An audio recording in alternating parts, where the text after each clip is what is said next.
6 de la mañana con 13 minutos. Iniciamos nuestra emisión informativa. Excelente inicio de semana para todos ustedes que nos acompañan, que nos siguen por las diferentes frecuencias de Majestad Radio, también Majestad Televisión, donde nos enlazaremos en pocos minutos a través de nuestra señal también en Santo Domingo. Bienvenidos todos ustedes que nos siguen también a través de nuestra página web www.majestadradio.com. Sean todos ustedes bienvenidos. También a quienes nos siguen a través de las redes sociales, a través de Majestad Radio UIO en Facebook, en Twitter también, y en El Mundo a las 6. Este es nuestro programa y nuestro noticiero.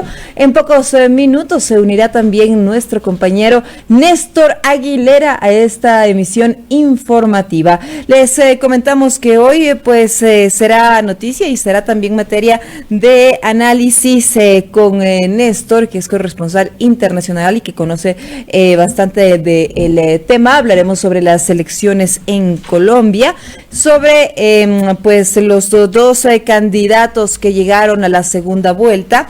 Estamos hablando de estas elecciones en las que en realidad quien estaba previsto y se había dicho según las tendencias y las encuestas, pues que pasaba Fico junto al favorito, junto al favorito, que es Gustavo Petro. Eso es lo que se esperaba en las elecciones en Colombia. Sin embargo, pues hubo un candidato sorpresa y pasa el candidato Hernández. Eso es lo que vamos también a analizar en poquísimos minutos.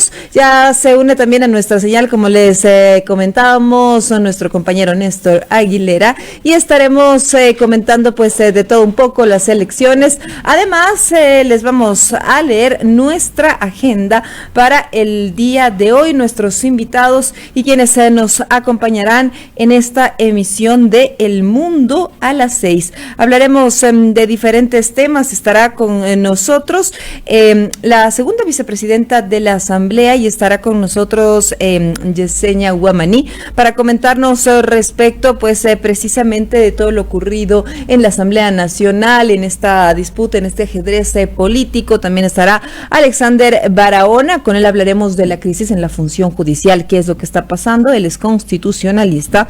Y finalmente estaremos hablando con el doctor Mauricio Espinel. Usted no se puede perder definitivamente esta entrevista muy importante, porque vamos a hablar sobre algo que nos está preocupando, y es la epidemia, la viruela del mono, que ya se encuentra en el Ecuador. Ya está el primer caso sospechoso, según lo confirmó el Ministerio de Salud Pública del Ecuador. ¿Qué hacer? ¿Cómo cuidarnos? ¿Cuáles son las alternativas que tenemos? Con esto, lo trataremos con el doctor Mauricio Espinel. Esa nuestra agenda para la jornada del día de hoy en El Mundo a las 6. Espero que ya estén conectados, que usted mientras está preparando el desayuno ya se una a nuestra señal, también en Facebook a través de Majestad Radio UIO, donde puede también seguirnos, acompañarnos y sobre todo comentar y criticarnos, que para eso estamos. Son las 6 de la mañana con 8 minutos. Sean todos ustedes bienvenidos y ya iniciamos con nuestro bloque de noticias.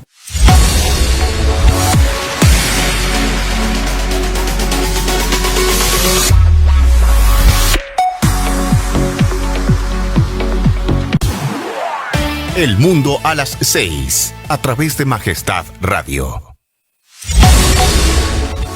Y revisamos información respecto de las elecciones en Colombia. Vamos a revisar qué es lo que nos dice el tiempo de Bogotá, y precisamente se ha referido a todo lo ocurrido durante esta jornada electoral.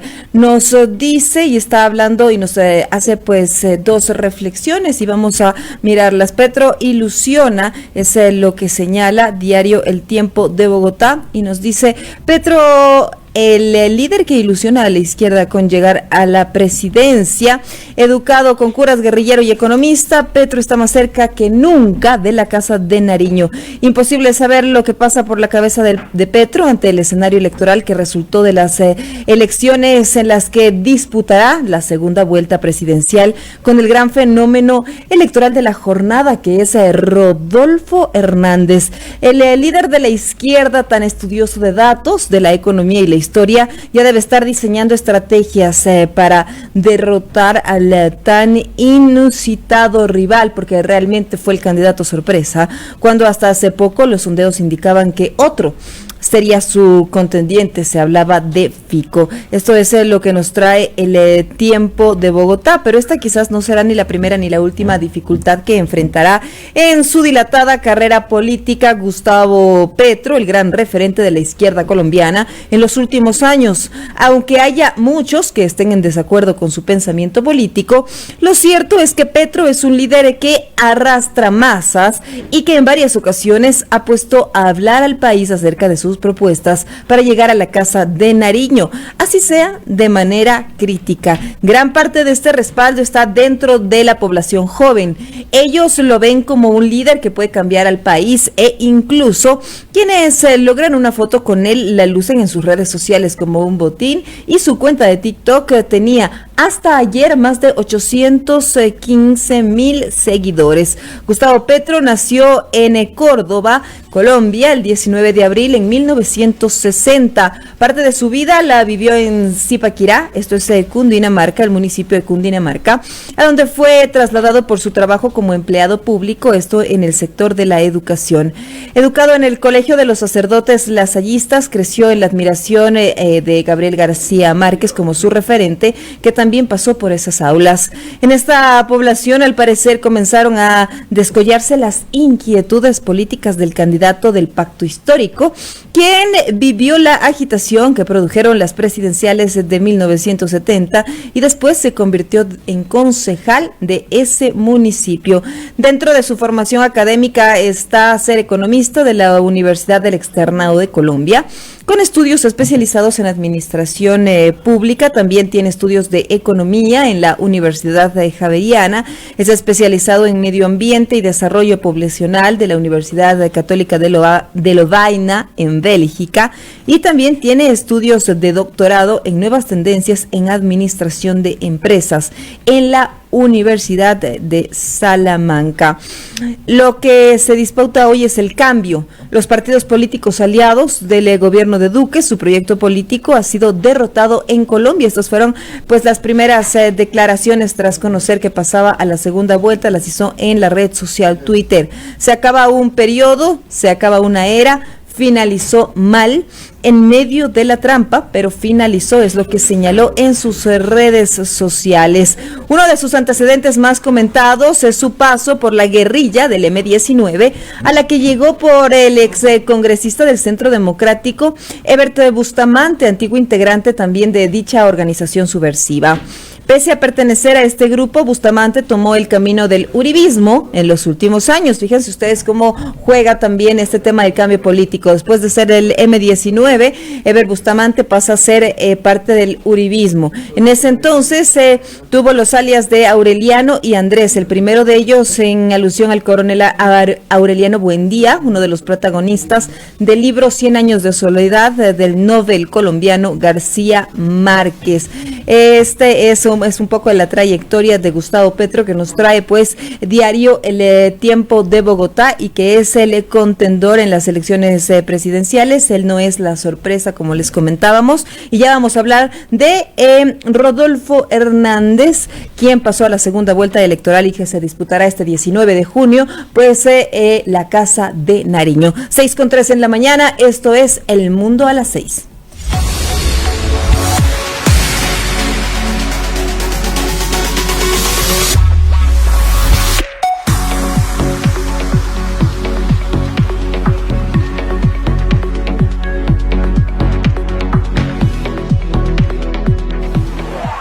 El Mundo a las 6, a través de Majestad Radio. 6:14 y como estábamos hablando de lo ocurrido ayer en las urnas, el pueblo colombiano acudió a votar y pues ya usted conoce a los dos contendores para la Casa de Nariño. Estamos hablando de Gustavo Petro y de Rodolfo Hernández, el candidato sorpresa. El gran salto del outsider que llega al balotaje, así lo recoge diario El Tiempo de Bogotá. A sus 77 años, Rodolfo Hernández tiene opciones reales de llegar a la Casa de Nariño. El candidato presidencial Rodolfo Hernández resultó ser una de las grandes sorpresas de esta campaña presidencial, tal como lo había dicho aquí una de las analistas que pues analizaba precisamente, una experta en el tema, y nos explicaba que tenía ella sabía que iba a haber una gran sorpresa y que podía ser Rodolfo Hernández por la forma en la que manejó su campaña política. Sin participación en ninguna consulta interpartidista y presentándose como candidato independiente avalado por el movimiento Liga, que traduce Liga de Gobernantes Anticorrupción, logró catapultar su candidatura hasta la segunda vuelta presidencial con poco más de 5.900.000 votos, una altísima votación. Todas las encuestas que marcaron el crecimiento de Hernández en primera vuelta, incluso por encima de Sergio Fajardo, acercándose cada vez más a Federico Gutiérrez, que era el favorito. Sin embargo, ninguna lo puso por encima del candidato de Equipo por Colombia. Ahora, de llegar a la Casa de Nariño, a sus 77 años se convertiría en el presidente de mayor edad, después de Manuel Antonio San Clemente, de 85 años, y hasta hace algunos meses Hernández era un personaje desconocido para el país, excepto en Santander, donde creció su empresa inmobiliaria, y especialmente en Bucaramanga, donde fue elegido alcalde, esto en el año 2015. Hijo de Jesús Hernández Rojas y Cecilia Suárez, inició sus estudios de primaria en Piedecuesta, en Santander. Esa es una escuela anexa superior de varones. Posteriormente, viajó a Bucaramanga, donde cursó sus estudios de bachillerato en el Colegio Santander. Su madre, quien luego lo impulsaría a estudiar ingeniería civil en la Universidad de Colombia de Bogotá, donde posteriormente se graduó en el año de 1970. Regresó a su tierra natal y allí obtuvo un puesto en el laboratorio de suelos de la Secretaría de Obras Públicas de Gobernación de dicho departamento. Está casado con Socorro Oliveros y es padre de 4 hijos, Mauricio, Luis, Carlos, Rodolfo, José y Juliana, quien en el año 2004 fue víctima de violencia, fue secuestrada y no se volvió a tener noticias de ella. Qué lamentable. Tiene 3 hermanos, Humberto, Alfonso y Gabriel, los 2 últimos también ingenieros civiles. Gabriel, el hermano menor, cumplió un papel clave como ideólogo de Rodolfo. Gabriel estudió filosofía y semiología y le dio clases a Rodolfo sobre Kant y enfocó la campaña hacia el objetivo de despertar emociones en el electorado y por lo visto lo consiguió.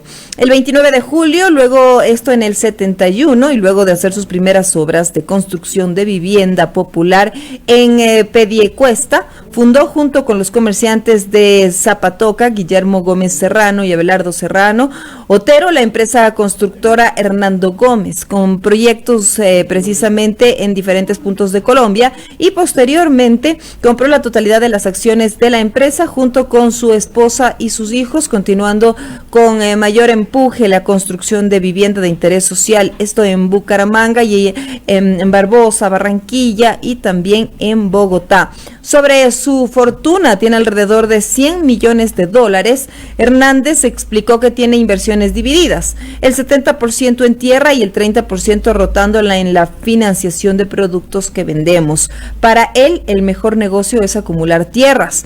Una de las razones del piedecuestano es que nadie le pregunta si un lote es viejo o nuevo, como sí sucede en el negocio inmobiliario. Así lo ha señalado ante diferentes medios, precisamente al ser consultado sobre su millonaria fortuna. A partir de sus negocios como empresario, la familia de Hernández se hizo reconocida en su localidad y tanto así que el Partido Liberal le pidió luego a Hernández lanzarse al Consejo, esto a finales de los 70. En los 90 repitió el cargo, sin embargo no asistía a los debates y dejaba a su suplente a cargo. Esto es un poco del perfil de Hernández. Él tiene algunos temas polémicos, por ejemplo, realizó declaraciones sobre las mujeres venezolanas. Ellas no costeaban nada, todo lo cubrimos nosotros, y los partos que han tenido son como 400 al año, son una fábrica para hacer chinitos pobres, así lo había dicho a comienzos de 2019. También dijo que admiraba a Adolfo Hitler, el líder del Partido Nacionalista de Alemania, quien fue dictador de ese país durante la Segunda Guerra Mundial. Yo soy seguidor de un gran pensador alemán que se llama Adolfo Hitler, así lo señaló en 2016. Esa es la polémica, un poco el polémico perfil que tiene el candidato sorpresa Rodolfo Hernández, que llega ya a disputar a la Casa de Nariño este 19 de junio. Son las 6 de la mañana con 20 minutos. Esto es El Mundo a las 6.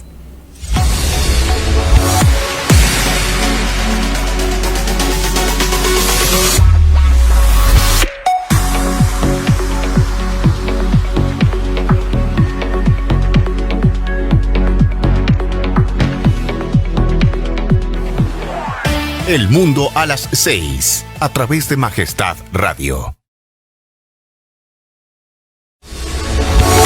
6 de la mañana con 20 minutos. Continuamos con El Mundo a las 6 y damos ya la bienvenida a nuestro compañero, amigo, colega y aquí nuestro súper amigo Néstor, con quien estuvimos trabajando también el fin de semana. ¿Cómo estás, Néstor Aguilera? Bienvenido. Hola, Silrat, qué gusto saludarte. Bien, sí, el fin de semana estuvimos dándole duro acá en la estación desde muy temprano hacia el mediodía, alistando algunas cosas, avanzando en la puesta al aire mucho más eficiente de este espacio informativo. Un gusto también saludar con ustedes, amigas y amigos, desde muy temprano, quienes nos siguen a partir de las 6 a través de las frecuencias de Majestad Radio en la ciudad de Quito y Pichincha en 89.7, también en Manabí, en Esmeraldas, y con nuestra señal al mundo a través de www.radiomajestad.com. Los invitamos también a que más adelante comenten junto a nosotros algunos de los principales temas que han sido noticia. Mientras seguimos aquí con Silrat, voy a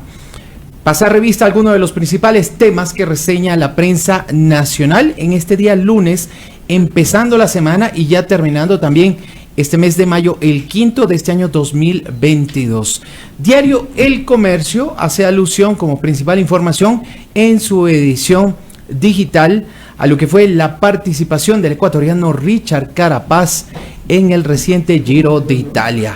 Nos llena de orgullo, sin lugar a dudas. Lamentablemente le faltó un poquito al final para sostener ese primer lugar que lo venía manteniendo desde hace algunas etapas. Sin embargo, El Comercio menciona: Carapaz es el orgullo de los carchenses.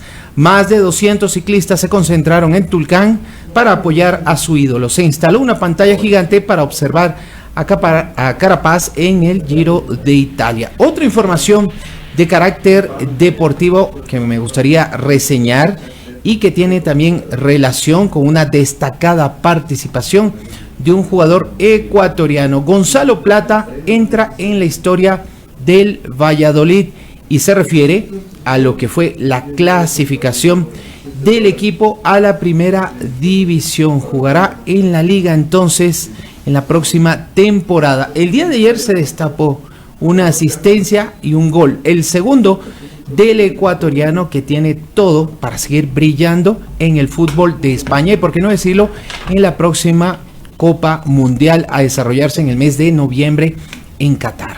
Otros temas también que se reseñan esta mañana: las detenciones de migrantes suben en los viajes a Estados Unidos.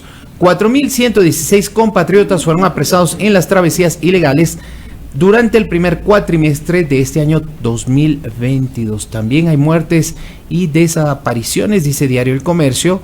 Además, 128 peatones fueron atropellados en Quito de enero a abril de 2022. Tareas pendientes del candidato Rodolfo antes de segunda vuelta en Colombia.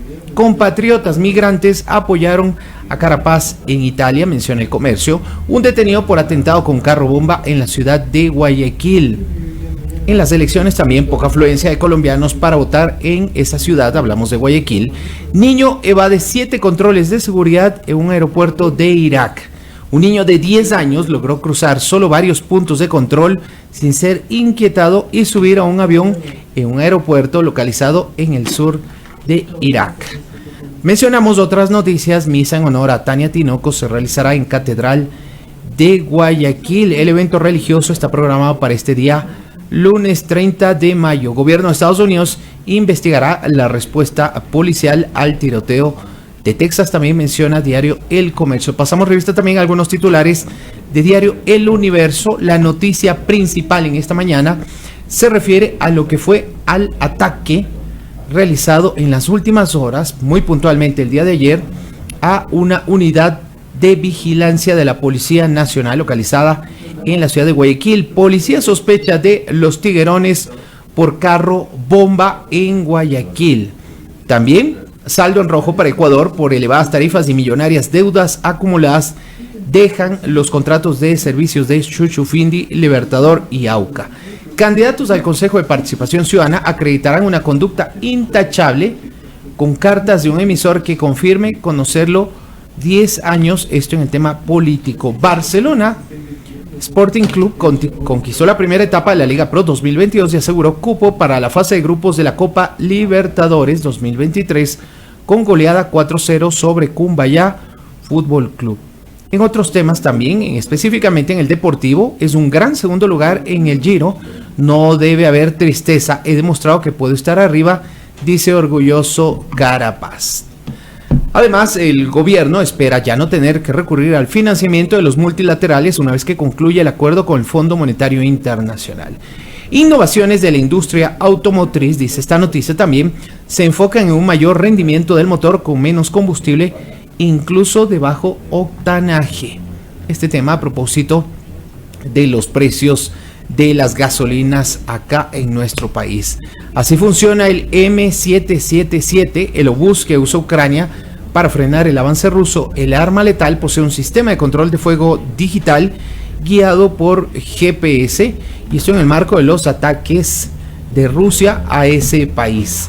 Pasamos revista también a algunos titulares que están publicados esta mañana en la prensa nacional y nos vamos a enfocar en el diario Expreso de la ciudad de Guayaquil. La principal información a esta hora: el sicariato detona su arma y deja huellas hasta en la niñez, tema de actualidad. Oferentes cuestionan la calidad de 6,000 candados para cárceles del país. El culto a la imagen de Cintia Viteri se estampa en cualquier obra, esto también en la ciudad de Guayaquil. Los siniestros se reducen, pero los decesos aumentan en varias vías del Ecuador. En lo internacional, Hernández celebra la voluntad ciudadana que lo pone en la segunda vuelta. También Petro, el proyecto político de Duque, ha sido derrotado en Colombia, dice el candidato a la presidencia del país vecino.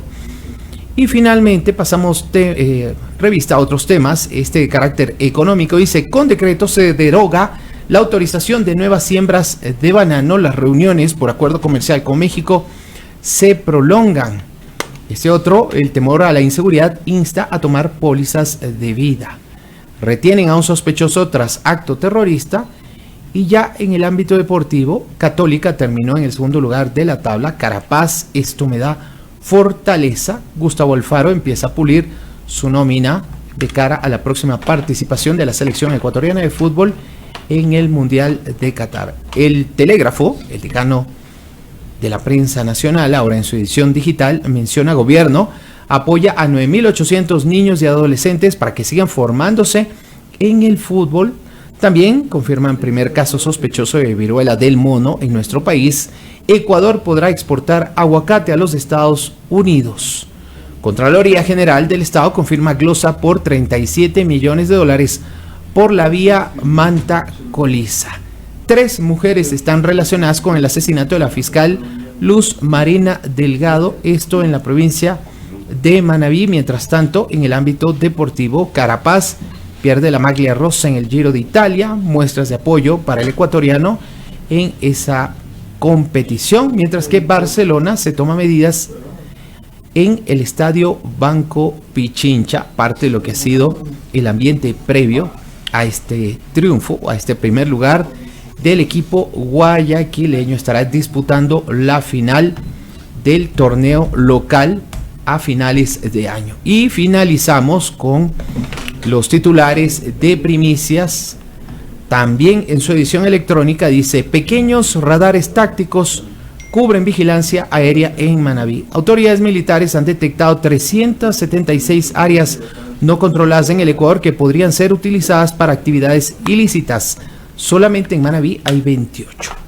6 proyectos se suman al portafolio de inversiones del gobierno, esto en el ámbito económico. En política, el Ministerio del Interior aglutina el aparataje estatal de seguridad. Mientras tanto, en sociedad, estas son las preguntas que estarán en el cuestionario del Censo Nacional.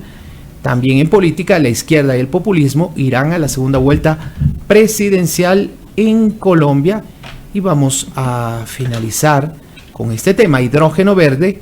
¿Qué es y por qué lo llaman la energía del futuro? Se pregunta Primicias y dice que el desafío es claro: hay que limitar los gases de efecto invernadero, y para lograrlo, dice, el hidrógeno verde se perfila como la solución. Finalizamos con esto nuestro recorrido por algunos de los titulares de la prensa nacional. Universidad Católica remonta Delfín y termina la etapa en el segundo puesto. Barcelona goleó a Cumbayá Fútbol Club y fue el primer finalista de esta Liga Pro 2022. Algunas de las principales informaciones del ámbito nacional que se destacan en la prensa y sus ediciones electrónicas en este día lunes 30 de mayo del año 2022. Son las 6 de la mañana con 30 minutos. Temperatura ambiente a esta hora en la ciudad de Quito, bastante frío. Bajó un poco la temperatura, 6 grados me marca el termómetro. Muchísima atención, entonces salga abrigado. En la mañana va a ser sol, en la tarde va a estar un tanto nublado. No se prevén lluvias, por lo menos eso es lo que dice el pronóstico para esta jornada. Así que salga temprano. Pico y placa también en la ciudad de Quito, 1 y 2. 6 y 31, pausa, ya volvemos.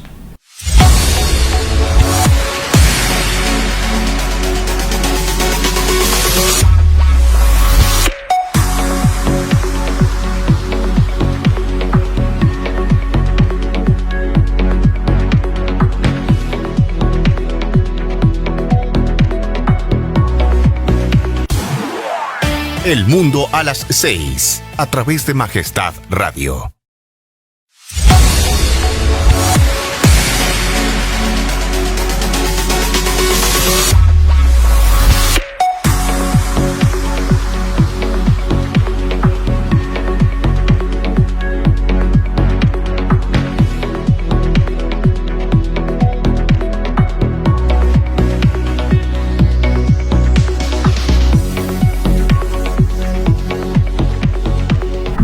Seis de la mañana con 32 minutos y vamos a tomar entonces algunos temas que tocar. Primero, felicitaciones a nuestro deportista Richard Carapaz, sí, definitivamente gran esfuerzo. No alcanzamos la maglia rosa, pero un gran segundo lugar y definitivamente un deportista ejemplo para todo el país, así es que felicitaciones, orgullo nacional.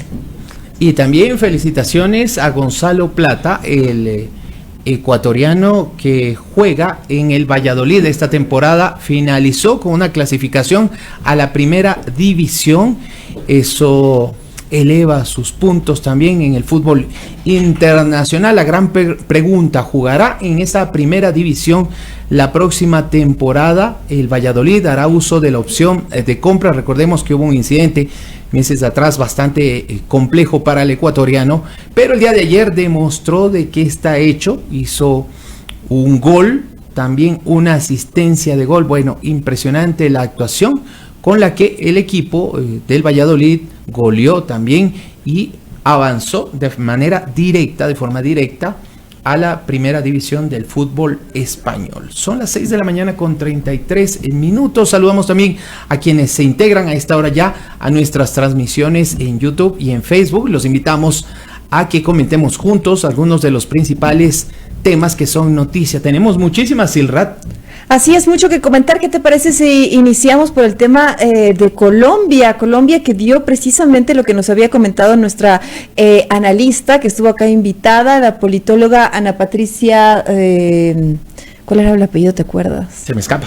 Se me escapa. Pero nuestra analista, ella específicamente nos contaba y nos decía que había grandes posibilidades de que haya de que exista esta sorpresa. Y comunicacionalmente, yo ayer decía también en las redes sociales, mucho que hablar, mucho que comentar por el tipo de campaña que tiene Rodolfo Hernández. Estábamos leyendo que uno de sus hijos fue precisamente quien se hizo cargo de la campaña en el tema ideológico, quien movió todos los hilos por detrás y que definitivamente apeló al tema de los sentimientos. Se le veía a este señor que se había incluso cambiado el color de cabello, que hizo un poco de cosas ahí para captar al electorado joven, que es el que definitivamente dio paso a que él llegara a esta segunda vuelta. Fue una cosa totalmente inesperada para los colombianos. Se hablaba de Fico, y se hablaba también de Petro como los favoritos. No se lo colocaba más que en un cuarto lugar, porque incluso estaba ni siquiera estaba de tercero, estaba de cuarto, después del cuarto lugar. Y Colombia decidió no irse por el voto útil, sino votar por quien apeló a sus sentimientos, que en este caso fue el candidato Rodolfo Hernández. No sé qué te parece a ti, Néstor. Bueno, esto cambia el escenario político en Colombia. La verdad, Silrat, si a mí me preguntas, me sorprendió el resultado de ayer. Si bien es cierto, lo habíamos conversado el pasado día viernes, estaba dentro de las posibilidades, pero considerando también lo que ha sucedido en los últimos años y particularmente también en las últimas décadas en el país vecino, todo hacía presagiar que el finalista iba a ser Federico Fico Gutiérrez. Al final no se concretó aquello y las opciones están claras. Un candidato con una posición de izquierda totalmente diferente a lo que habíamos visto en los últimos años dentro de la política. Exalcalde de Bogotá, hablamos de Gustavo Petro, se enfrentará a la gran sorpresa Rodolfo Hernández. Tú lo decías, exalcalde de Bucaramanga, 77 años, empresario privado, también señalado por la justicia por algunas irregularidades durante su gestión. Además de lo polémico, ¿no? Veías lo polémico de sus declaraciones, admirador de Hitler, con el tema de las mujeres venezolanas, donde denota mucha xenofobia además, ¿no? Pero bueno, o sea, el rato lo que hizo fue conquistar al electorado con una campaña en redes sociales súper fuerte, una campaña de TikTok en la que se presentaba como la alternativa joven, un señor totalmente populista que logró identificarse y conectar con los ciudadanos, con los pobladores, con los votantes, que es a la hora de la hora donde se definen estos candidatos y que ahora se van a disputar la Casa de Nariño. Sí, el día de ayer comentábamos, estaba revisando la cuenta de Rodolfo Hernández en la red social TikTok. Los animo a que lo vean. El día de ayer también publicaba yo un video que comentamos largamente con Silrat en horas de la noche. Uno de los videos que generó muchísima empatía, especialmente entre los más jóvenes, porque el mismo aspirante a la presidencia de Colombia se hace llamar el viejo. Entonces dice, bueno, al viejo todos le creen. Esa era una de sus frases de campaña, apelando a la credibilidad de una persona, en este caso de un adulto mayor, 77 años de edad, y claro, mucha gente creyó en ese discurso utilizando estas nuevas plataformas, en este caso TikTok. En este caso TikTok, que es una plataforma que viraliza mucho y muy rápido. Tú pones un contenido, además que TikTok no es que el algoritmo de TikTok no es que tenga una preferencia por calidad de lo que tiene, sino más bien por cantidad. Entonces lo mueve por cantidad y de todas maneras se une a las tendencias y alcanza a llegar a este electorado que definitivamente es el electorado que no espera recibir noticias de los políticos. TikTok no es o hasta hace poco hace poco tiempo no era un lugar en el que estaban los políticos posicionados. Sin embargo, en las elecciones y precisamente para las campañas electorales ha sido el lugar donde han capitalizado. Lo vimos también aquí como ejemplo en la campaña de Javier Herbas. Recordemos que él capitalizó mucho TikTok, él hacía y lo que decían algunos de los gestores de su campaña era que ellos estaban jugando al prueba y error, a ver qué tal les iba con lo uno, qué tal les iba con lo otro dentro de las plataformas, uniéndose a las tendencias, mostrándole como un candidato joven, abierto, diferente, y es precisamente la estrategia que adopta Rodolfo Hernández y que le está llevando ahora a esta segunda vuelta. Para muchos, el Donald Trump colombiano, lo estuve revisando el día de ayer en las redes sociales. Así lo habían posicionado. Sí. Fíjate que eso mismo nos dijo la analista experta invitada que estuvo con nosotros el día viernes. Sí, cómo no. Ella también nos decía que él estaba Ana visto Patricia como Torres. Ana Patricia Torres. Ella misma nos decía que él era visto como el Trump colombiano, imagínate, así de polémico, y así es como conquista al electorado más joven, que es el que lleva a los dos candidatos, a Gustavo Petro de izquierda y el populista Rodolfo Hernández, que son ahora quienes se van a disputar la Casa de Nariño el 19 de junio. Bueno, y para muchos, y ahí viene un poco este comentario, y sobre todo en esta parte en la que nos gustaría también conocer sus puntos de vista a quienes nos siguen cada mañana.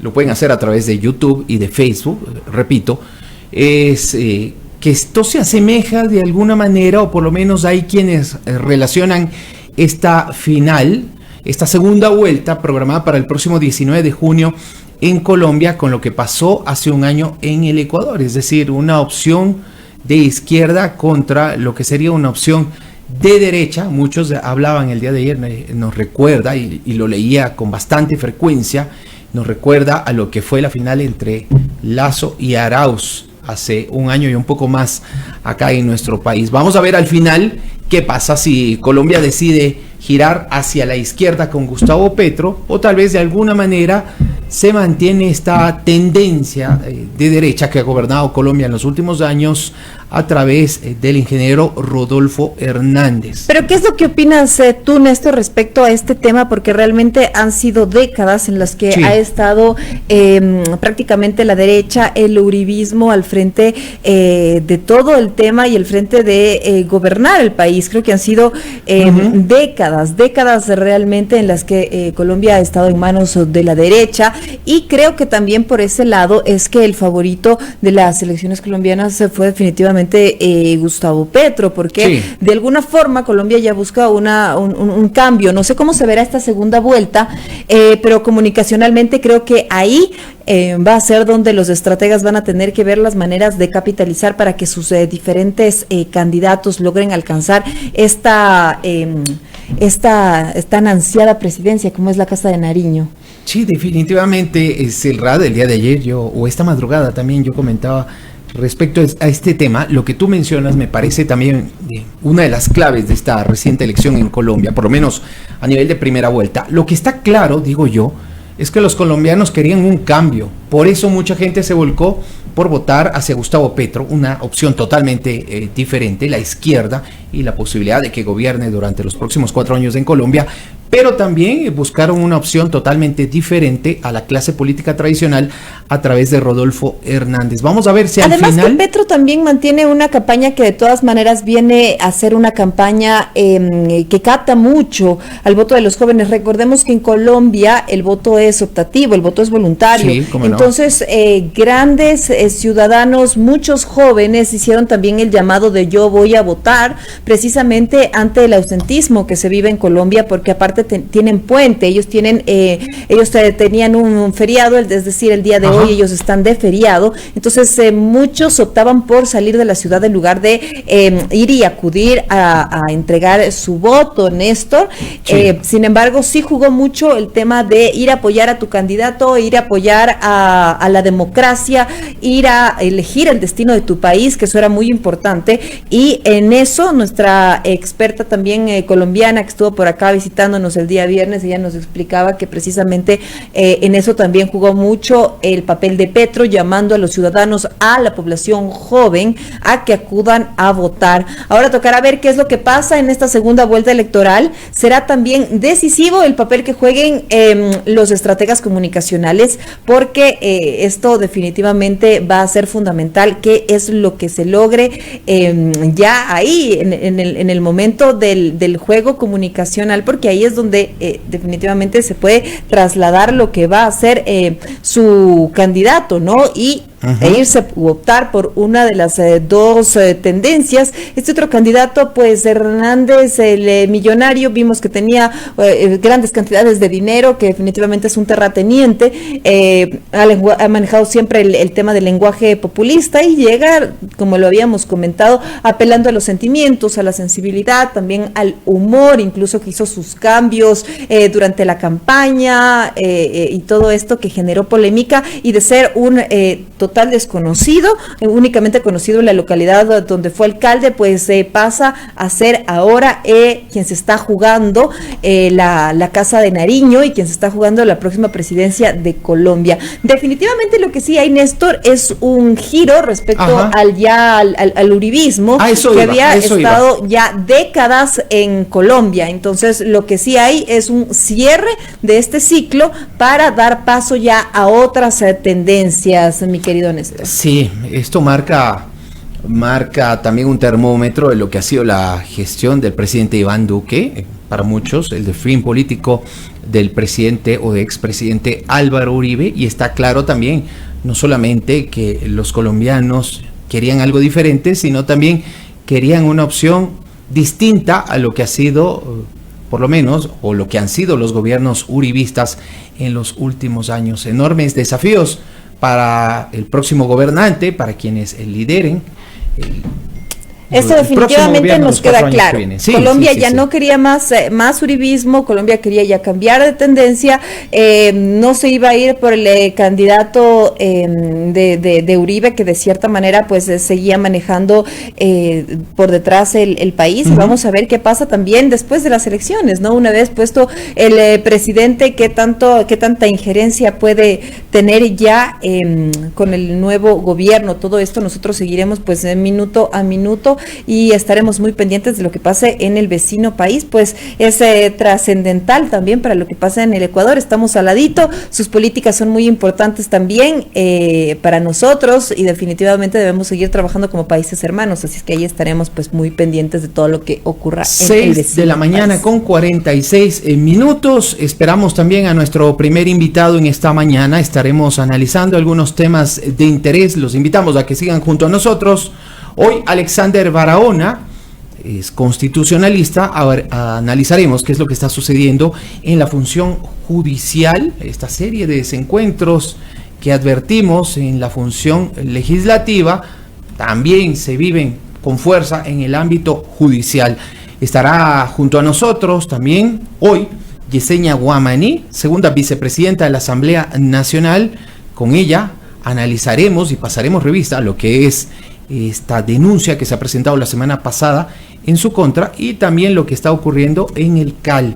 Finalmente nos acompañará a Mauricio Espinel, epidemiólogo. Con él estaremos revisando este tema que ha sido noticia global la semana pasada, y sobre todo acá en el Ecuador, el primer caso sospechoso de la viruela del mono. ¿De qué se trata? Quizá muchos de nosotros todavía no lo tengamos del todo claro, pero sí es importante también conocer cuáles son las medidas preventivas ahora que estamos atravesando esta pandemia a causa del COVID. También revisar lo que está sucediendo frente a esta nueva enfermedad, o por lo menos esta enfermedad que se ha multiplicado por todo el planeta de manera muy rápida, ya hoy también presente en nuestro país. Además que nos genera grandes incógnitas, sobre todo a quienes somos padres de familia y decimos, ¿y ahora qué hacemos? ¿Cómo será este tipo de epidemias? ¿Qué es lo que va a pasar? Mucho que comentar, mucho que hablar y mucho que preguntarle también al doctor que estará por acá, pues explicándonos sobre esta epidemia del mono que realmente nos tiene preocupados porque se ha expandido a escala mundial. Ya tenemos por acá a nuestro primer invitado invitado, así es que en poquísimos minutos pues daremos inicio y hablaremos precisamente sobre todo este tema pues de esta crisis que se vive en la justicia. Que alguien nos explique por favor qué es lo que está pasando y cuáles son los caminos. Así es, vamos a hacer entonces nuestra siguiente pausa en pocos instantes y estaremos conversando sobre lo que ha mencionado Silrad.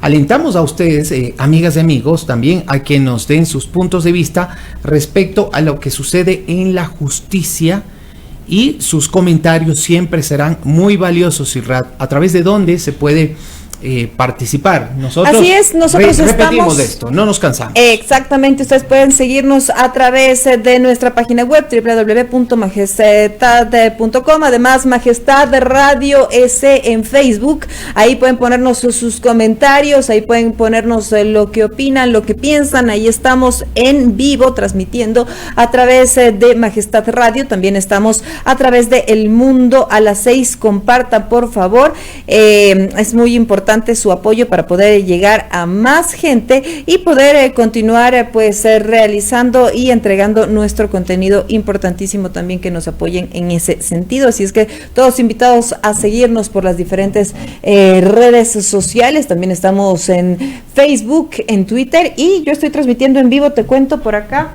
Ahí estamos en vivo también desde mis redes sociales, en Instagram. Entonces ahí también nos pueden estar siguiendo. Estamos transmitiendo en vivo para que ustedes puedan estar conectadísimos con las noticias y con todo lo que está pasando en el acontecer nacional e internacional, que fue también parte de todo lo que comentábamos el día de hoy, mi querido Néstor. Así es, y también junto a nuestros compañeros Juan Pablo Constante y Patricio Sánchez, como cada mañana, muy atentos a nuestras indicaciones. Atentísimos a nuestras indicaciones, porque ya estamos con el primer invitado y en pocos minutos le daremos paso. Vamos a ver si es que por ahí ya nos están siguiendo, dónde estarán nuestros compañeros para que nos ayuden y ya podamos empezar.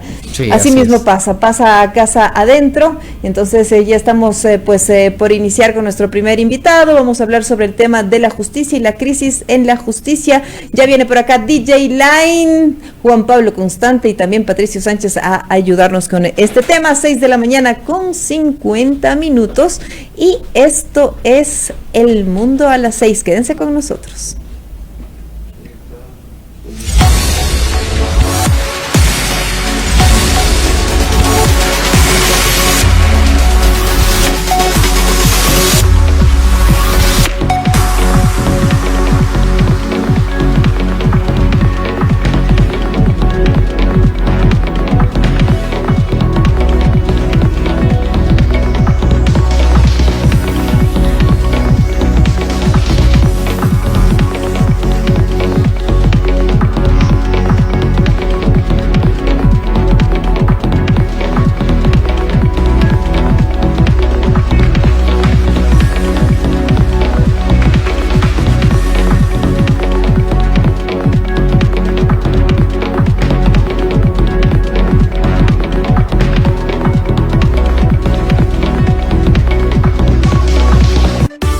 Personajes del mundo, a las 6.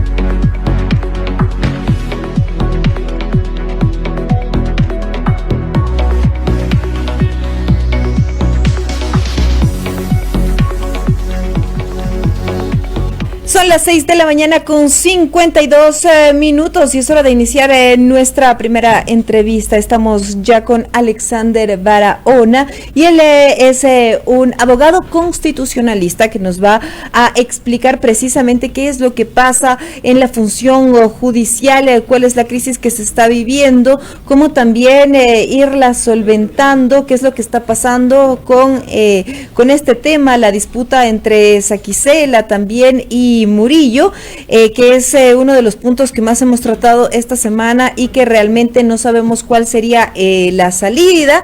Un poco para darles el contexto, la disputa entre Saquicela y Murillo entorpece una justicia en crisis. Esto nos traía el diario digital Primicias. Entonces le damos ya la bienvenida al abogado, al constitucionalista precisamente que se encuentra ya aquí en nuestros estudios, el doctor Alexander Barahona. Bienvenido, ¿cómo está? Buenos días. Muy buenos días, muchísimas gracias por la invitación. No, muchas gracias a usted por estar aquí con nosotros. Bueno, ¿qué es lo que pasa en esta disputa? ¿Por qué estamos en esta crisis judicial? Cuéntenos, por favor, un poco del tema. Bueno, la independencia de la justicia ha sido un tema que siempre ha resultado complejo en nuestro país. El poder ha tratado de manipular la función judicial, entre ellos el Consejo de la Judicatura, que es el órgano de gobierno de la función judicial en general.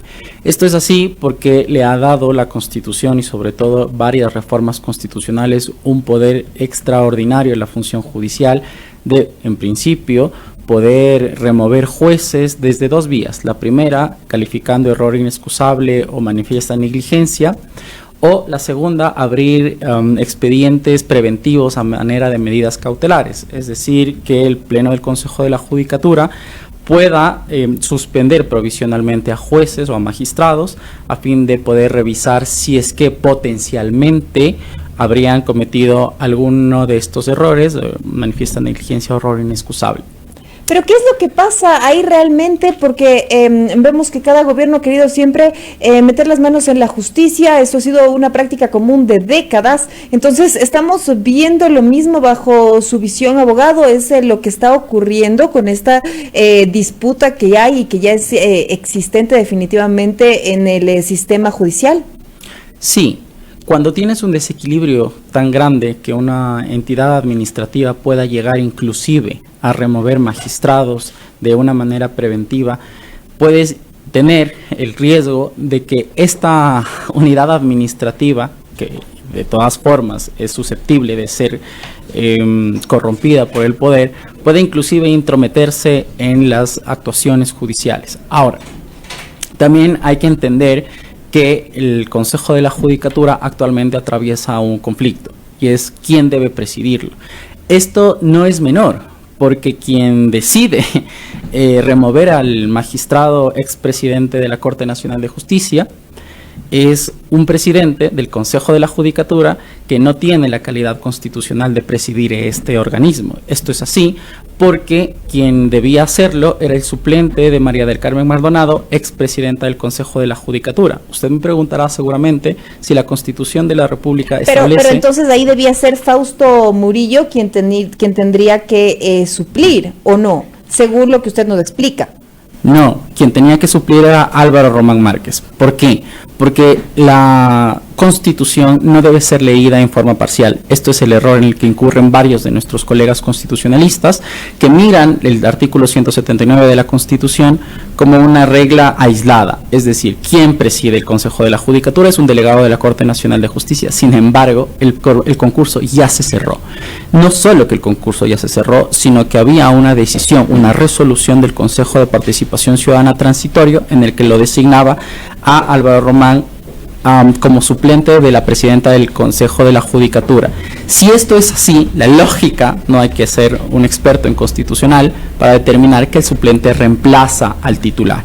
Podríamos hablar de una nueva designación de un miembro de la Corte Nacional de Justicia si es que el suplente, en este caso Álvaro Román, no estaba habilitado para suceder. Y en ese caso, a ver, pero Román estaba habilitado, ¿era el camino correcto? Porque había también un tema de que de alguna forma se blindaban las decisiones que tomó el transitorio. Entonces, por ahí era que se entraba en esta dicotomía. Entonces, era como ya están las decisiones del Consejo de Participación Ciudadana del transitorio que se blindaron. Entonces, por ahí empieza todo este lío jurídico.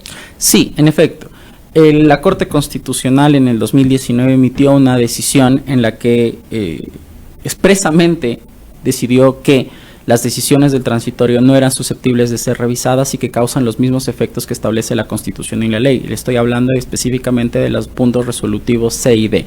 Ahora, ¿cuáles son los efectos de un suplente que establece la ley? El mismo artículo 262 del Código Orgánico de la Función Judicial establece que cuando no está por renuncia o por inhabilidad, digamos, imposibilidad, la presidenta, lo sucede el suplente. Esto no se trata de un nuevo concurso y esto no se trata de que si Álvaro Román podía o no.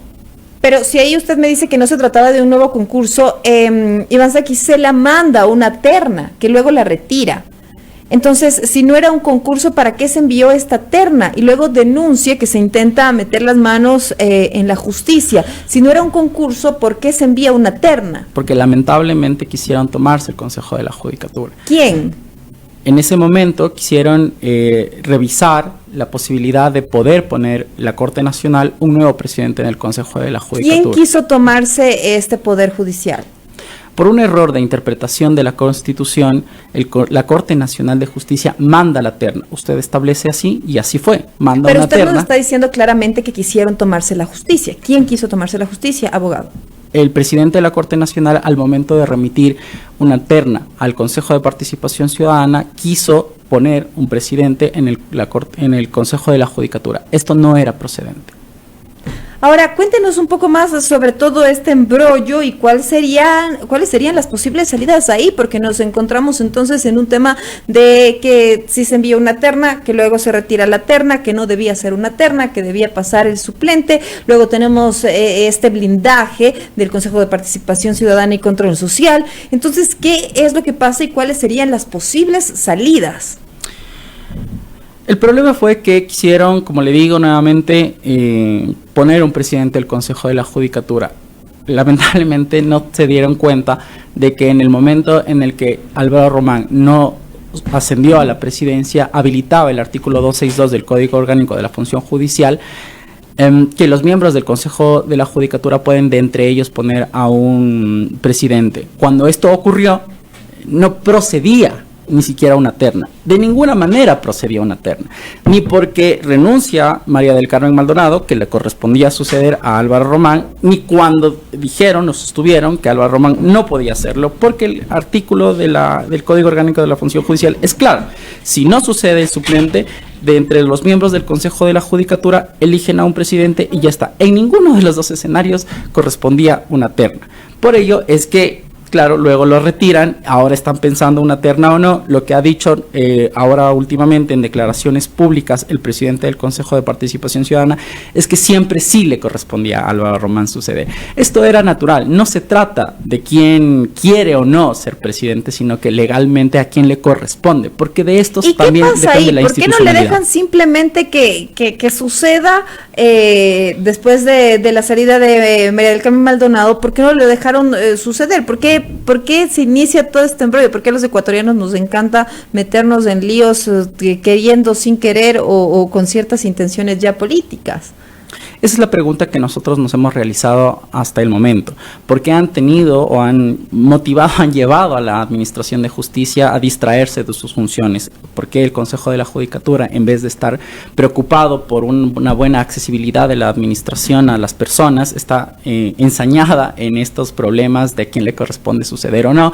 ¿Y por qué incluso ha llegado a remover a un presidente de la Corte Nacional, más allá de que lo podía hacer, que creo que tiene un respaldo legal habilitado? Es desproporcionado lo que han realizado, sobre todo porque la Corte Nacional tiene, como le digo, importantes atribuciones que debería estar preocupada y no establecer si es que a quién le corresponde o no las presidencias de estas funciones del Estado. Presidencias que son muy importantes, ¿no? Así es. Porque de todas maneras determinan el poder judicial, que debe ser Así independiente del poder ejecutivo, del poder legislativo, etcétera. Sí, tome en cuenta que el Consejo de la Judicatura no tiene responsabilidades menores. Al inicio le había comentado que este organismo estaba diseñado para remover en un inicio a jueces. Se le ha limitado por parte de la Corte estas facultades, pero aún así sigue adelante con concursos importantes como son los de los jueces de la Corte Nacional, próximamente como jueces anticorrupción y como notarios y notarias a nivel nacional. Estos concursos no son menores y podría haberse empañado estas designaciones por estos problemas de si debía o no suceder o de si estaba o no legalizado la persona que está ahora al frente del Consejo de la Judicatura. Debían de alguna manera tomar una transición de la presidencia, de la renuncia de la presidencia ordenada para que Álvaro Román lo suceda. Esto era así, lo establecía no solo la ley, sino que la interpretación de la Corte Constitucional. ¿Es importante la interpretación de la Corte Constitucional? Claro que sí. La sentencia, específicamente la sentencia que emitió este organismo, es interpretación auténtica. Usted no va a poder decir el día de mañana la Corte Constitucional emitió una decisión y yo no la quiero cumplir, o ¿sabe qué? Yo tengo una interpretación propia de la Constitución, porque si esto es así, cualquier persona puede tener su propia interpretación y hacer lo que quiera en esta Entonces, sociedad. bajo su criterio, debía ser reemplazado por Román y continuar tranquilamente los procesos hasta que ya se enviara una nueva terna en el tiempo correspondiente. No, porque los efectos que establece la Constitución a la sucesión de la presidencia es que termine el periodo. O sea, hasta terminar el periodo. No era necesario siquiera enviar esta terna. No, la terna no procede de ninguna manera. De ninguna manera, porque había un suplente que estaba habilitado para suceder a la presidencia. Ahora, usted nos dice que había ya alguien habilitado para suceder a la presidencia, que era Román. Saquicela envía esta terna. ¿Usted considera que este envío de esta terna fue guiado, obviamente, por algún interés? ¿Qué es lo que opina usted de esta terna que después se retira y se denuncia ya un intento de meterle la mano a la justicia? Personalmente considero que fue una interpretación equivocada de la Constitución. O sea, fue un error ingenuo. Yo quiero creer que fue un error ingenuo porque sería preocupante para la ciudadanía de que quisieran, tomando en consideración que había una decisión de la Corte Constitucional que tenía que respetarse, no conocerla, no obedecerla y aún así persistir en un intento de poner un propio presidente. Es decir, que por este error ingenuo ahora estamos metidos y embolatados en todo este tema de esta crisis constitucional. Lamentablemente la administración de justicia se ha visto no solo esta vez de externamente, sino internamente distraída de sus funciones por esto, porque no dieron una lectura integral a la Constitución y dieron poca importancia a la decisión de la Corte. No es menor la decisión de la Corte, porque las decisiones del transitorio no pueden ser revisadas, lo contrario sería inclusive desconocer todo lo que pasó en el periodo extraordinario de transición del Consejo de Participación Transitorio, que ellos designaron a la mayoría de funcionarios. Uno, si desconoce esta decisión, podría inclusive cuestionar todas las designaciones del transitorio, absolutamente todas, inclusive la de los magistrados de la propia Corte Constitucional. 7:05 a.m. Quisiera aprovechar también para preguntarle al abogado Barahona y saliéndome un poquito del tema que está abordando Silrad y que ha tocado durante estos primeros minutos respecto a la situación también en la justicia vista desde esta serie de acciones que están relacionadas con recursos de habeas corpus y que han devenido en esta crisis también institucional, por qué no decirlo, que se traslada al ámbito de la seguridad ciudadana y que es percibida también por los ecuatorianos hoy en día como quizá el principal problema que nos está aquejando. Todos coincidimos en que la inseguridad ciudadana está desbordada y esto también se ve de alguna manera afectado por las decisiones judiciales. ¿Cómo lo mira usted, abogado? Sobre todo ya desde el ámbito externo, todo lo que está sucediendo en el sector de la justicia en este tema muy puntual que le planteo. La institucionalidad del Estado tiene la obligación de brindarnos seguridad y orden, es la primera obligación que tiene en relación a nuestros derechos. Esto no quiere decir que el habeas corpus sea una garantía que solapa a personas que cometen eventualmente infracciones penales. No, lo que pasa es que son dos cosas distintas y uno podría caer fácilmente en una confusión. Una cosa es que el Estado tenga la obligación de brindarnos seguridad, orden, protección, que no tengamos el miedo de vivir permanentemente acechados por la delincuencia, y otra distinta de que a una persona procesada le asistan derechos y garantías en la administración de justicia penal sobre todo. Entonces, uno podría decir, gracias al habeas corpus tengo más criminalidad. No es así. El habeas corpus ha existido siempre en el país y esto no ha sido consecuencia de que la delincuencia exista o que cada vez más crezca. Lo que ocurre es que hay un abandono por parte de un Estado que no establece una política de seguridad clara. Hasta el momento no tenemos una política de seguridad clara y lo que vemos cada vez más es que hemos avanzado en la reactivación económica, una reactivación económica que ya no tiene el fantasma del COVID, pero ahora tiene el fantasma de la inseguridad. Cada uno que sale de su casa tiene el miedo de a ver si es que regresa íntegro o con sus propiedades intocadas. Abogado, pero hay un abuso en estas solicitudes de habeas corpus por parte de algunos profesionales del derecho. Hay un abuso tal vez en el otorgamiento. Quizá usted me dice, bueno, siempre ha habido, es verdad, pero los tiempos son diferentes y tal vez hay casos y sobre todo algunos adquieren mayor connotación debido a que tienen relación también con hechos delictivos bastante graves a su vez. Sí, uno pensaría que es una cuestión de ingenuidad y no de corrupción, aunque claro, uno tiene siempre la forma de también creer que es lo segundo y no lo primero. ¿Por qué esto es así? Porque si las sentencias de la Corte Constitucional que han sido invocadas para dar habilitadas las acciones de habeas corpus a varias personas que han sido activadas, estas decisiones de la Corte han sido muy mal leídas. Por eso es que hace días el presidente de la Corte Constitucional ha salido y ha recomendado que por favor revisen bien las decisiones. Yo quisiera creer que se trata de una cuestión de falta de práctica de nuestros magistrados y de los abogados que tratan de activar el habeas corpus. Pero la verdad es que el abuso tan preocupante de esta garantía hace pensar lo contrario, que tratan de vender la idea de que el habeas corpus es un paréntesis en la administración de justicia penal y que serviría para eludir las responsabilidades. Esto no es así, no lo ha dicho la Corte Constitucional en sus sentencias, no debería ser usado por esa parte por los abogados y tampoco debería ser usado perniciosamente por los jueces, los magistrados que conocen esta garantía. No es un paréntesis para la responsabilidad penal. Lo que sí hace la garantía, y con esto termino, es proteger que la privación de la libertad esté en condiciones de legalidad, legitimidad y que no haya arbitrariedad en el procedimiento penal. La última de mi parte, al menos, Claro que sí. Abogado, y muchísimas gracias por el tiempo que nos conceden esta mañana. Hablemos sobre el tema de la selección de jueces, es decir, no solamente cuando nos referimos a toda esta serie de problemas que usted tocó con Silrad en la primera parte de este diálogo, sino también con los jueces de primera instancia. ¿Cómo lo mira usted también? ¿O hace falta revisar cómo se produce la selección de jueces en la actualidad? Por supuesto, la garantía que tenemos los ciudadanos es que tratamos de acercarnos a la justicia y esperamos de ella la imparcialidad.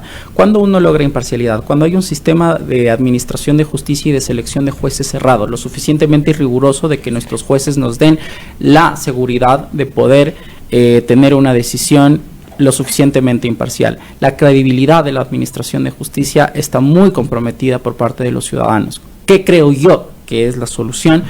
Una revisión integral de la forma en que se seleccionan y se designan a nuestros magistrados que nos den la suficiencia credibilidad, las credenciales de honradez, de probidad que el país necesita, sobre todo porque claro, cuando uno se acerca a un magistrado lo único que espera es que resuelva en derecho y no en función de intereses privados o de alguna de las partes que concurren.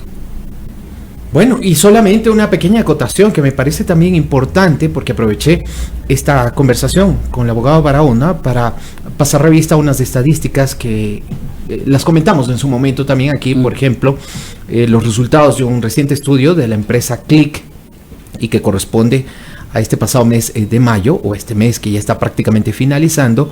¿Cuál es el principal problema que tiene el Ecuador? Miren ustedes, 36,45% la delincuencia. Hay otro al que no me quiero referir, 24,21% el desempleo. La crisis económica también bastante relacionado, 16,18%. Temas como la corrupción, ahí sí entra el tema de la justicia también, por supuesto, 10,40%, el narcotráfico 8,16% y hay otros temas, el 4,61%. Muy puntualmente en este estudio no está considerada la justicia, pero sí vemos que hay temas que de alguna u otra manera también afectan a este sector. 36, si sumamos ese 36 de la delincuencia más el 10 de la corrupción, son 46 más 8 del narcotráfico, más de la mitad de los ecuatorianos quizá nos preocupan este tipo de temas. Abogado, quizá una reflexión final sobre eso.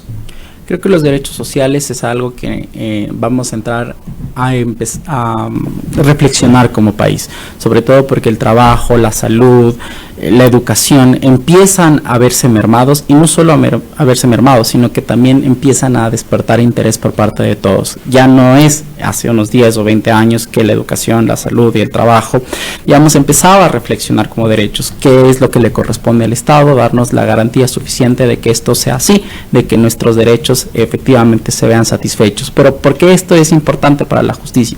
Porque si es que nuestros derechos se ven afectados y no tenemos una justicia imparcial e independiente, lamentablemente el ciudadano se queda en completa indefensión, abandonado a una política arbitraria por parte del Estado, si es que llegase a darse, y por otra parte también a la ineficiencia de los magistrados, que ahora mismo vemos que puede estar comprometida por una disputa personal y no jurídica. Esto es lamentable. Tendríamos que, en un Estado de Derecho, al menos de derecho, poder revisar cuál es la regla que le corresponde, porque esa es la certeza básica que tenemos las personas.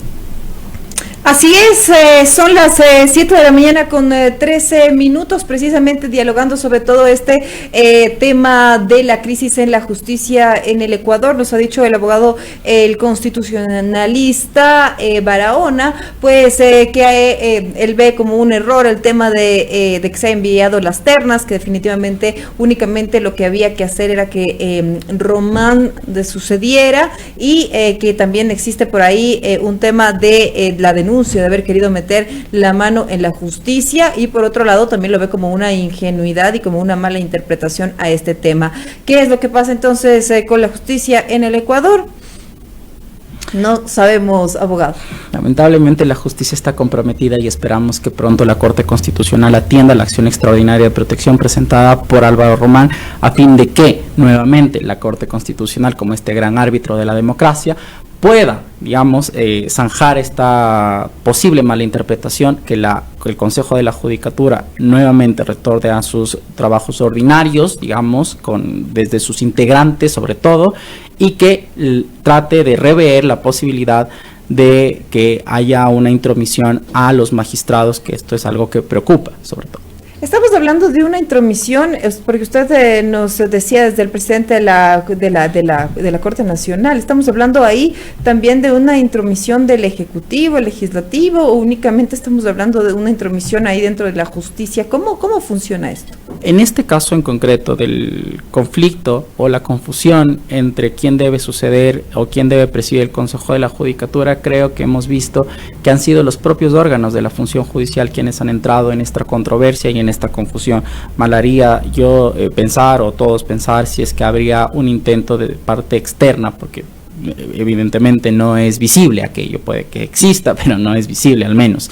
Ahora, ¿por qué esto es importante? ¿Por qué la Judicatura y la Corte Nacional deben estar en un permanente diálogo? Primero, porque son los dos órganos que rigen la administración de justicia, y segundo, porque cada uno le corresponde funciones importantes. ¿Qué es lo que creo yo que ocurrió, sobre todo en la desproporción en la medida de la Consejo de la Judicatura al remover o al suspender sobre todo de sus funciones al presidente de la Corte Nacional? No porque no tengan esa facultad, sí la tiene legalmente, establece el Código Orgánico de la Función Judicial que le es posible a manera de medida cautelar suspender a un magistrado cuando lo va a investigar.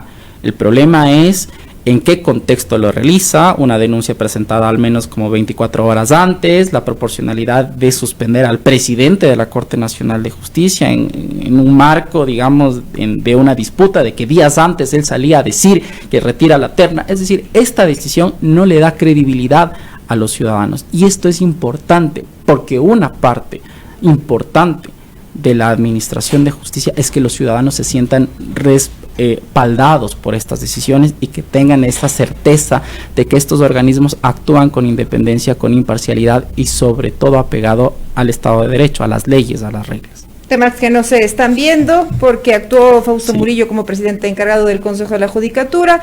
Luego el presidente de la Corte Nacional, Iván Saquicela, fue suspendido por 90 días y es lo que estábamos conversando. Lo estaba reemplazando Catherine Muñoz, es decir, hay un desorden en el sistema judicial y una gran crisis en la justicia, que no debería ser así porque los ecuatorianos deberíamos confiar en nuestro sistema judicial. Son las 7 de la mañana con 17 minutos. Le agradecemos a nuestro invitado por su análisis. Néstor. Así es, al abogado Alexander Barahona. Abogado, muchísimas gracias. Buen inicio de semana. Hasta luego. El mundo a las 6, a través de Majestad Radio.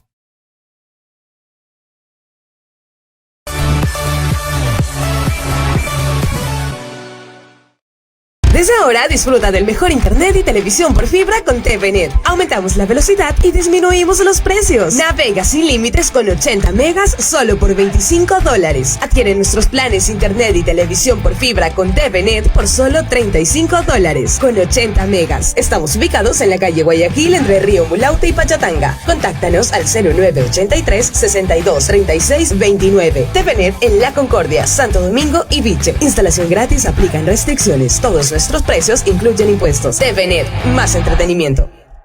Santo Domingo, la capital de la carne, presenta La Artesana Carnes y Vinos. Con la garantía Angus, Brangus, presentamos los mejores cortes de carne para tu paladar. Picañas, bifes, tira de asado, lomos y los cortes premium que más te gustan. Variedad de chorizos a tu elección. Te esperamos en Santo Domingo, calle Guayaquil y Payatanga. Patios de Majestad Televisión.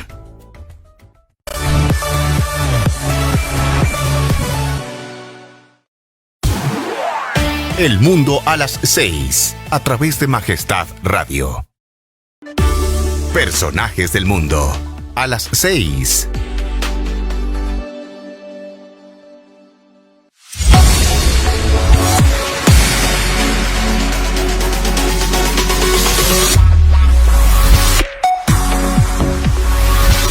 Siete de la mañana con 19 minutos. Seguimos aquí en El Mundo a las 6 a través de Majestad Radio, ya enlazados con Majestad Televisión. Gracias por seguir junto a nosotros. También esperamos sus comentarios a través de nuestras transmisiones en vivo en Facebook y en YouTube. Y vamos con nuestra siguiente invitada, Yesenia Guamaní, segunda vicepresidenta de la Asamblea Nacional, legisladora por la Izquierda Democrática en representación de la provincia de Pichincha. Queremos abordar el tema que nos convoca ya desde hace algunas semanas, de esta inacción del legislativo, lo que está ocurriendo, los desencuentros entre algunos de los principales actores que forman parte de esta función del Estado. Y bueno, lo hemos repetido aquí hasta el cansancio, cada día hay algo diferente en la Asamblea Nacional. Lo más nuevo, quizá convocando al tema que nos trae en esta oportunidad, se relaciona con una denuncia que se presentó contra nuestra invitada. ¿Cómo mira el panorama que se vive en la Asamblea Nacional la segunda vicepresidenta, la asambleísta Yesenia Guamaní? Bienvenida, buenos días. Buenos días, Néstor, Silrat, un cordial saludo a usted y a toda la audiencia de Radio Majestad. La Asamblea Nacional está pasando por una situación muy crítica. Sin duda alguna nos preocupa porque mediante el país demanda seguridad, demanda salud, demanda educación, demanda empleo, pues tenemos que enfocarnos lamentablemente en estos conflictos que no nos lleva a nada bueno, Néstor. Lamentablemente sí, les interesa los espacios de la Asamblea Nacional. Primero empezaron con la presidenta, ahora les interesa también la vicepresidencia. La denuncia en mi contra es totalmente infundada, no tiene motivación. Es una denuncia, como ustedes la ven aquí, por un supuesto incumplimiento de funciones. ¿Por quién está firmada? Está firmada por la bancada de UNES y también secundada por asambleístas ex militantes de Izquierda Democrática, Javier Santos y también Alejandro Jaramillo. Digo que esto es lamentable porque se prestan para estas acciones que son, en su momento, cuando yo hice una moción, fue todo legal. Una moción que la presenté para preguntarle a la Corte Constitucional, realizar una consulta a la Corte Constitucional sobre los proyectos derogatorios. Pero la hicimos hace meses atrás, primero, y segundo, que es totalmente legal y está fundamentada. Ahora, como buscan un pretexto, entonces han presentado una denuncia por un supuesto incumplimiento de funciones en mi contra. Legalmente yo ganaré, Néstor, legalmente, pero esto también es un tema político porque se necesita en este caso los votos. Pero ellos tienen votos, entonces entre ellos mismos se perdonan, y eso ya pasó con una denuncia en contra del primer vicepresidente, y que todo el país pues es testigo de eso. ¿Qué hay detrás de todo esto, asambleísta Guamaní? Detrás de todo esto es el control de la Asamblea Nacional, es el control por ende del país. Esto empezó por los juicios políticos en contra del Consejo de Participación Ciudadana y Control Social. Recordarán ustedes que en el CAL tuvimos los dos. Uno en contra de 4 consejeros de Participación Ciudadana y Control Social, y otro en contra de los 7. A algunos legisladores no les pareció que se haya calificado en contra de los 7, porque solamente pretendían que se califique el de 4. Y además esto ya continuó su procedimiento, está en la comisión de fiscalización para que se tome el trámite respectivo. Hubo una moción, digamos, que en algún momento algunos legisladores lo quisieron hacer para que no se respete ni siquiera el orden de los juicios políticos que estaba en la comisión de fiscalización. Entonces, todo eso ha venido generando conflictos internos. ¿Pero qué está detrás? Está detrás el control de la Asamblea y por ende el control del país.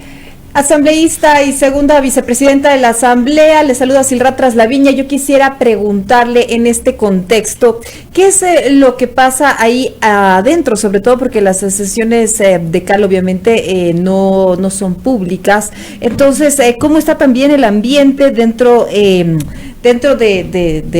CAL, ¿no? Además, se ven dos bandos. A usted no la están apoyando ni los ex compañeros de bancada, como por ejemplo la legisladora Moreira, que dijo aquí en este programa que ella que ella se arrepiente de haber prácticamente apoyado porque siente que usted no era la persona. Eso nos dijo aquí en este programa, y también, bueno, estamos hablando de dirigentes como Guillermo Herrera, que también han estado aquí y que han dicho que definitivamente entrarían por la puerta grande a una Asamblea Nacional, y no con usted, que sería la segunda vicepresidenta en caso de que también el primer vicepresidente de la Asamblea no pueda presidir a la presidenta Guadalupe Llori en caso de una posible salida. ¿Cómo lee usted todos estos temas en los que prácticamente le están quitando el apoyo?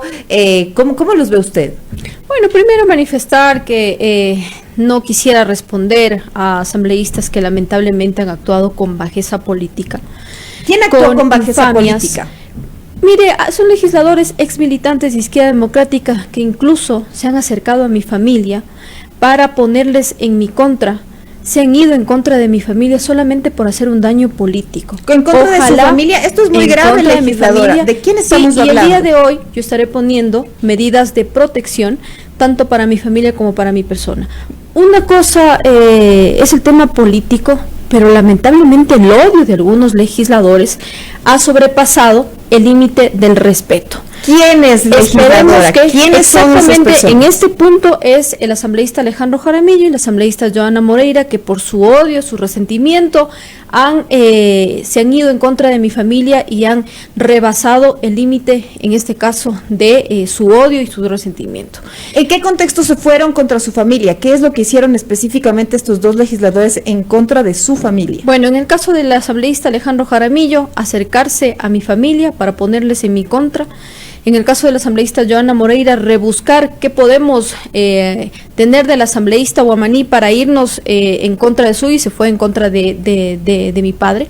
Son asambleístas infames que con bajeza política lamentablemente han actuado. ¿Y qué le dijeron a su familia? ¿Cómo se acercaron? ¿Cómo lograron este acercamiento? Bueno, se acercaron donde un primo específicamente para ponerlo en mi contra y de esa manera presionarme. ¿Sabe cuál fue el error? Silrat, no haberme adherido a una nueva mayoría que busca los espacios de la Asamblea, y yo lo dije en su momento, no contarán conmigo para conspirar o para desestabilizar a la Asamblea Nacional. Y aquí no se trata de defender absolutamente a nadie, sino más bien, si es que hay un incumplimiento de funciones, que se sigan los procedimientos adecuados, que se cree una comisión como tiene que ser, que haya una denuncia previa, que se respeten los procedimientos, pero eso no les gustó, porque desde un inicio quisieron poner una comisión pluripartidista a través de una resolución sin cumplir los procedimientos, y desde ahí empezaron todos los conflictos en la Asamblea. Llevamos más de 3 meses en estos conflictos que no nos llevan a nada bueno. Solamente ¿por qué? Porque queremos que una persona salga de la presidencia o de las vicepresidencias sin seguir los procedimientos. Lo que nosotros hemos hecho es eso. Izquierda Democrática ha buscado y ha defendido la institucionalidad de la Asamblea Nacional y ha defendido los procedimientos, ha defendido la Ley Orgánica de la Función Legislativa, la Constitución, que para eso fuimos nosotros elegidos. Y ahora una denuncia sin motivación por haber mocionado. Entonces, ¿para qué estamos en la Asamblea si no es para proponer y para mocionar? Y hay que tomar en cuenta, y quisiera aclararlo también, que esta denuncia por un supuesto incumplimiento de funciones, por una moción que hice en su momento, fue aprobada por 4 personas. Fue aprobada por 4 legisladores, dentro de ellos el legislador Virgilio Saquicela, que en su momento también le dije, y en estos días también he estado conversando y le he dicho si le parece correcto que esta denuncia esté, y él me ha dicho que no, pero termina votando diferente. ¿Por qué? Porque ahora está del otro lado y no está de este lado. Ahora, quisiera yo preguntarle sobre las acciones que usted va a tomar y que nos ha dicho que va a tomar por el tema de su familia. ¿Qué es lo que va a hacer específicamente? ¿Y lo hará en contra de los legisladores Jaramillo y Moreira, o será con un grupo más grande? ¿Qué acciones va a tomar usted? No, estas acciones son medidas de protección en favor de mi familia y de mi persona, con el objetivo de que los 2 legisladores pues no puedan acercarse a ningún miembro de mi familia, y en este caso tomen distancia también conmigo. Ahora, sobre el tema ya de la legislatura y qué es lo que pasaría con este tema, porque se está calificando esta denuncia, ¿qué es lo que espera usted y sobre todo considerando que existiría la posibilidad de que usted pierda esta segunda vicepresidencia? Bueno, yo aspiro que los legisladores primero sean sinceros. Si les interesa la vicepresidencia, pues tómenla. Los espacios son temporales. Uno no puede, y al menos por parte de mí, jamás voy a estar defendiendo una vicepresidencia si ese es el objetivo. No se va a aferrar al cargo, asambleísta. No, yo creo que, mire, los espacios son temporales. Si el problema es ese, si los legisladores dicen entonces me interesa la vicepresidencia, entonces tómenla. Pero no vengan con estas bajezas y con estas denuncias que son totalmente ofensivas a quienes nos hemos preparado para llegar a estos espacios y que sabemos todo lo que hacemos. Porque como este es un tema político, entonces entraremos en un show de 30 días en esta comisión pluripartidista si desde este momento ya sabemos lo que va a pasar, porque les interesa justamente un espacio como es la vicepresidencia. Ahora, yo legalmente me defenderé, sí, tengo todos los argumentos para defenderme en esta denuncia y seguramente los ganaré porque es totalmente legal lo que hicimos, pero políticamente ellos tienen los votos y se continuarán salvando entre ellos. Respecto de precisamente esta moción legisladora, pues específicamente fue por un tema de una consulta interpretativa de la Corte Constitucional sobre el trámite para derogar la ley de la reforma tributaria. Es específicamente por este tema. ¿Usted mociona esto al considerar que esta normativa no debía avanzar, que esta normativa debía retenerse y es por ello que ahora se ve en este tema de esta sanción que se hace aparte tiempo después? No se lo hizo por ese motivo. Nosotros tanto en el Consejo de Administración Legislativa tenemos una unidad técnica legislativa que revisa justamente los requisitos que cada uno de los proyectos tiene. Teníamos un informe que manifestaba que los proyectos derogatorios no cumplían con los requisitos. Lo que hicimos fue presentar una moción para que se pueda consultarle a la Corte Constitucional sobre las contradicciones que había en estos 2 artículos para posterior a ello tomar una decisión. Pero esto tenía que seguir un procedimiento, es decir, el CAL aprueba, pasa al Pleno de la Asamblea Nacional y el Pleno es el que decide si realizamos o no esa consulta a la Corte Constitucional. El Pleno decidió que no. Entonces regresó al CAL y lo calificamos, y en este momento está en la comisión respectiva, pues tomando el trámite correspondiente. Pero eso es en democracia. En democracia son las diferentes fuerzas políticas las que deciden, como en este caso decidieron no realizar la consulta y que los proyectos tomen ya su trámite respectivo en la comisión. ¿Y cómo mira este escenario que se abre en los últimos días, asambleísta Wamani, con toda esta serie de elementos? Es decir, bueno, ya usted se ha referido muy puntualmente a cómo califica esta acción que se presentó la semana pasada en la Asamblea Nacional en su contra, un escenario que en algún momento incluso nosotros comentamos aquí, decíamos, pudiera originar que usted eventualmente también pudiera acceder a la propia presidencia de la Asamblea Nacional, hoy en cambio con la posibilidad de que abandone la segunda vicepresidencia, y eso también con un comentario que me parecería interesante citar en este momento. Ya existe un antecedente cuando salió José Serrano de la presidencia del Legislativo, se cambió al presidente y la vicepresidenta de la Asamblea en ese entonces no subió. Se refiere también a lo que pasó con Viviana Bonilla. Hoy en día, si hacemos relación y si nos referimos a este comentario que nos hace nuestro amable oyente Julio César Torres, ¿cómo mira usted los diversos escenarios que se abren? Bueno, diversos escenarios que sin duda alguna pues los votos tendrán que ir definiendo, ¿no? Pero al menos yo aspiro que no lleguemos a ninguno de esos escenarios, Néstor. Aspiro que no lleguemos a esos escenarios, porque la inestabilidad de la Asamblea Nacional no le lleva a nada bueno a los ciudadanos. No estamos dando respuesta a los ciudadanos, no estamos dando respuesta al país. Y bueno, lo demás puede venir con votación, hay una sucesión, sin embargo también a algunos les ha asustado que tal vez el asambleísta Virgilio Saquicela suba, o en este caso mi persona. Es decir, Néstor, adelantar criterios. Y mire, hasta donde hemos nosotros dialogado con algunos compañeros, ya hasta tienen algunos nombres que podrían ir pues en las presidencias y vicepresidencias. ¿Por qué cree que es de eso? ¿Por qué? Porque los diálogos, los acuerdos ya empezaron meses atrás, cuando justamente empezaban las confrontaciones, ¿no? Las confrontaciones. Ya están ahí las negociaciones. Es decir, ¿quiénes irían a la presidencia asambleísta? Mire, el asambleísta Alejandro Jaramillo, en una reunión del bloque legislativo, se acercó a que le recibamos 2 minutos y ahí nos dijo: si no nos hacemos a la nueva mayoría, vamos a perder los espacios en el CAL, vamos a perder los espacios en las presidencias, vicepresidencias de las comisiones que conforman la Asamblea Nacional. Incluso en el audio, que bueno, eso no ha salido en su completo el audio, más adelante dice: y si nos hacemos a la nueva mayoría, incluso tendremos más espacios. Entonces, ¿quién ha estado detrás de todo esto? Es justamente quien es una nueva mayoría que busca la inestabilidad de la Asamblea con el fin de tener los espacios y el control de la Asamblea. Y en esta nueva mayoría estamos hablando, por ejemplo, de UNES, lo que se está diciendo de esta posible alianza también con la izquierda democrática. ¿Quiénes son esta nueva mayoría? La nueva mayoría, la bancada de UNES, la bancada también del Partido Social Cristiano, y asambleístas disidentes de cada uno de tanto de izquierda democrática como de Pachacuti, que no han respetado la línea del partido, sino más bien han buscado sus intereses personales, dialogando a la interna, dialogando con estas bancadas para buscar los espacios que ellos dicen ya tener. Pero ¿y usted estaría dispuesta por ahí a conversar o tal vez a dialogar por estos temas, o definitivamente se mantiene radical? Yo creo y aspiro que podamos, a través del diálogo con absolutamente todas las bancadas, poder tener coincidencias, y cuando no las tengamos, pues podamos a través del diálogo avanzar, pero en los temas prioritarios.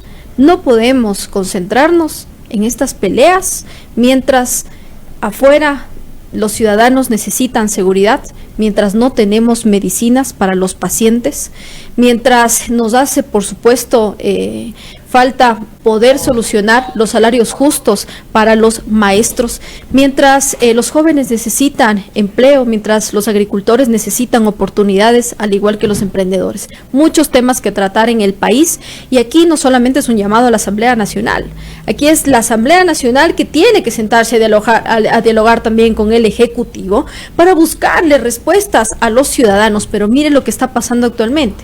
los intereses, lamentablemente, de algunos partidos y los intereses personales de algunas personas, de algunos asambleístas, hacen que entremos en estas confrontaciones, hacen que entremos en estos problemas y que lamentablemente la Asamblea Nacional no avance. Ahora, no podemos tampoco generalizar.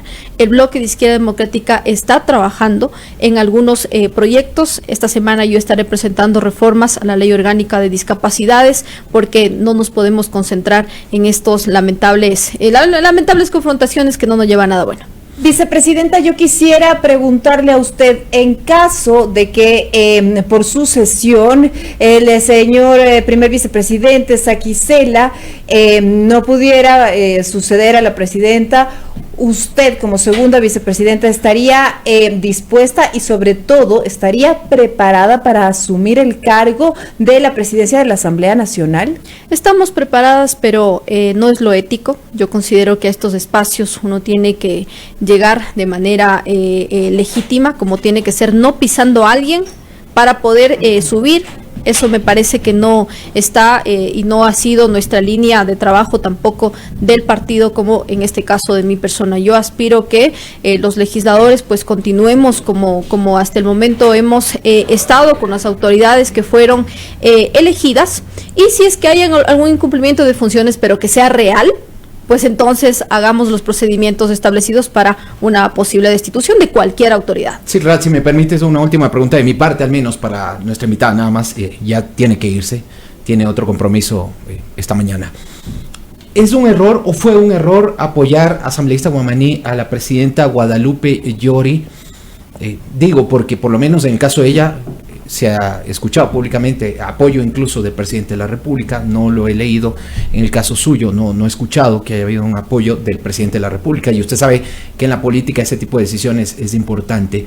Digo, ¿fue un error haberle apoyado a Guadalupe Llori, o esa inacción motivada por la gestión de Guadalupe Llori la puede arrastrar y terminar llevándosela a usted de la segunda vicepresidencia de la Asamblea?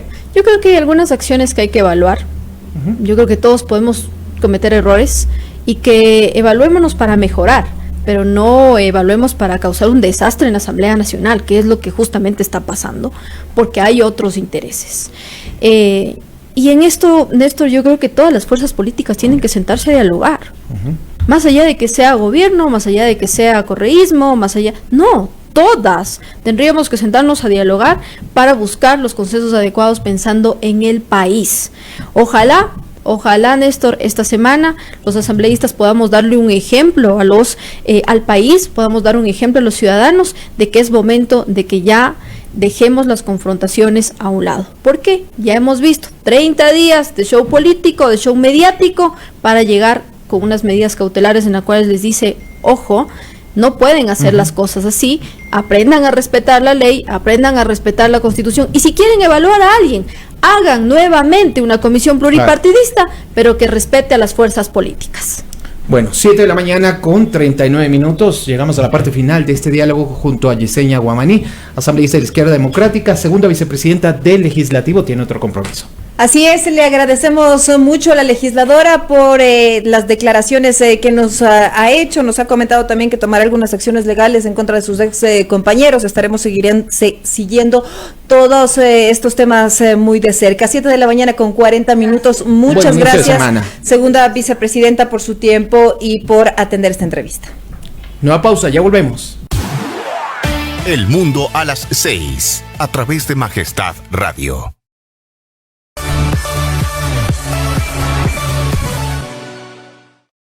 Desde ahora disfruta del mejor internet y televisión por fibra con TVNet. Aumentamos la velocidad y disminuimos los precios. Navega sin límites con 80 megas solo por $25. Adquiere nuestros planes internet y televisión por fibra con TVNet por solo $35 con 80 megas. Estamos ubicados en la calle Guayaquil, entre Río Mulaute y Pachatanga. Contáctanos al 0983-623629. TVNet en La Concordia, Santo Domingo y Viche. Instalación gratis, aplican restricciones. Todos nuestros precios incluyen impuestos. TVNet, más entretenimiento.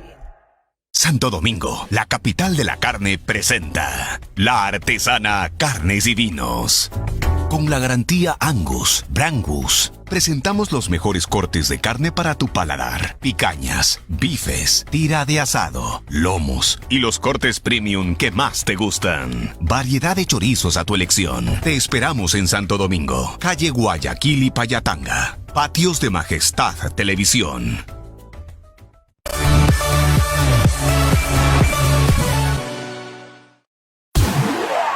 El mundo a las 6, a través de Majestad Radio. Personajes del mundo, a las 6.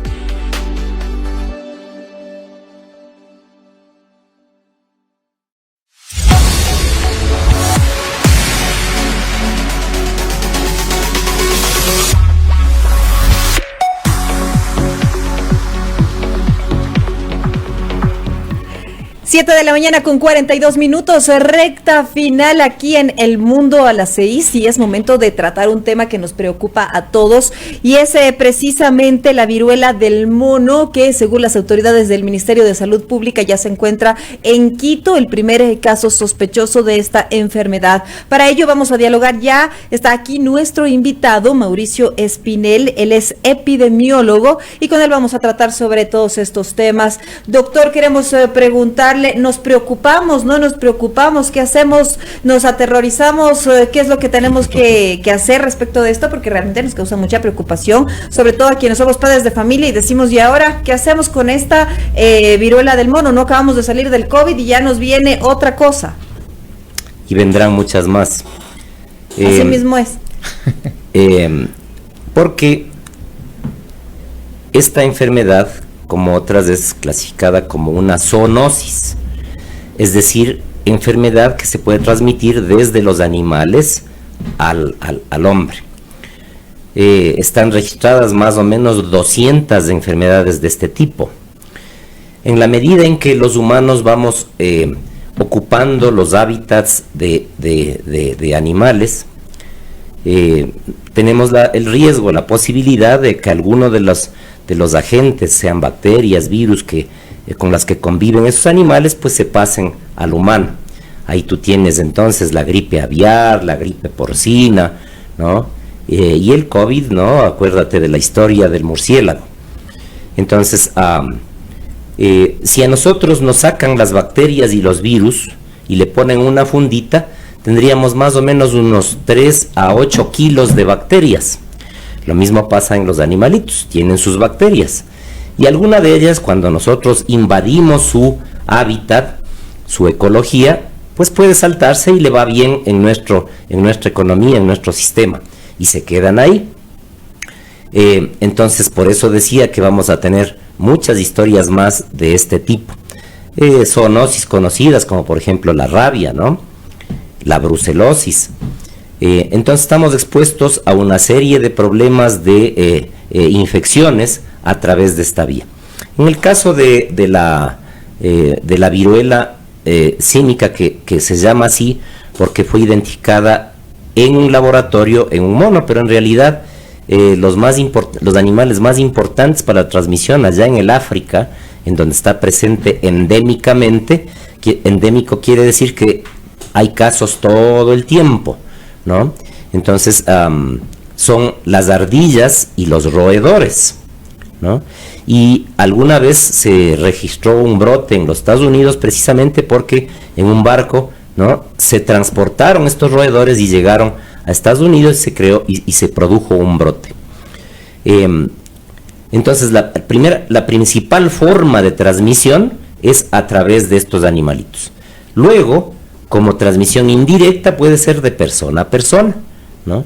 Y para que eso se dé, esa persona tiene que estar en contacto muy estrecho, ¿no?, con las gotículas, con estas gotitas que salen cuando uno está hablando, respirando, o con la secreción de las lesiones de la piel, o con la ropa, ¿no?, con la que estaba esa persona y que va a tener esta secreción de las lesiones, ¿no?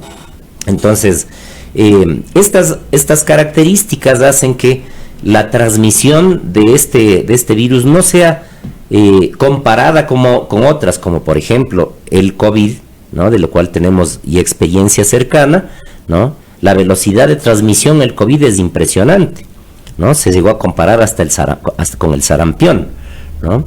En este caso, pues, es, diría yo, 10, 15 veces menos que el COVID, ¿no? Entonces, primer elemento. El segundo elemento importante que tenemos que considerar es que no existe un tratamiento, no como muchas de estas enfermedades, no existe un tratamiento, ¿no? Y lo que hacemos entonces es solo tratamiento sintomático. Ventajosamente, la letalidad, es decir, la capacidad de matar que tiene este virus es bastante baja, ¿no? Hay 2 cepas allá en el África, la una dicen que puede llegar hasta el 6% de letalidad, ¿no? Y en la otra hasta el 3% de letalidad.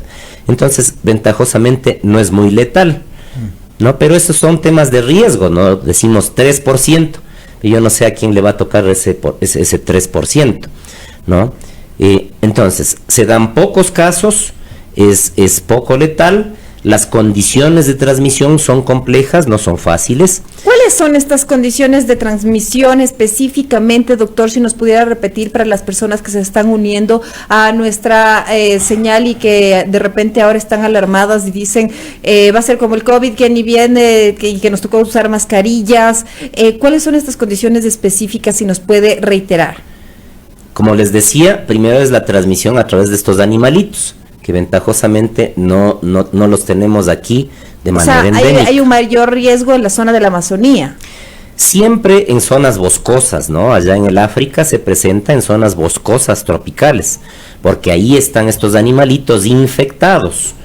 Acá en el Ecuador y en América no tenemos reportes de animalitos infectados, entonces eso es un elemento importante, ¿no?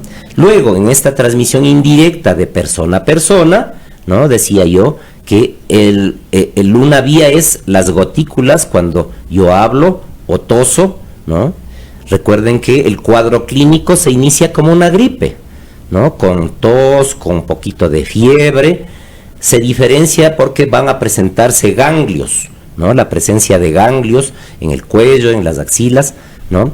Pero clínicamente es muy difícil, antes de que aparezcan las lesiones en la piel, poder identificar.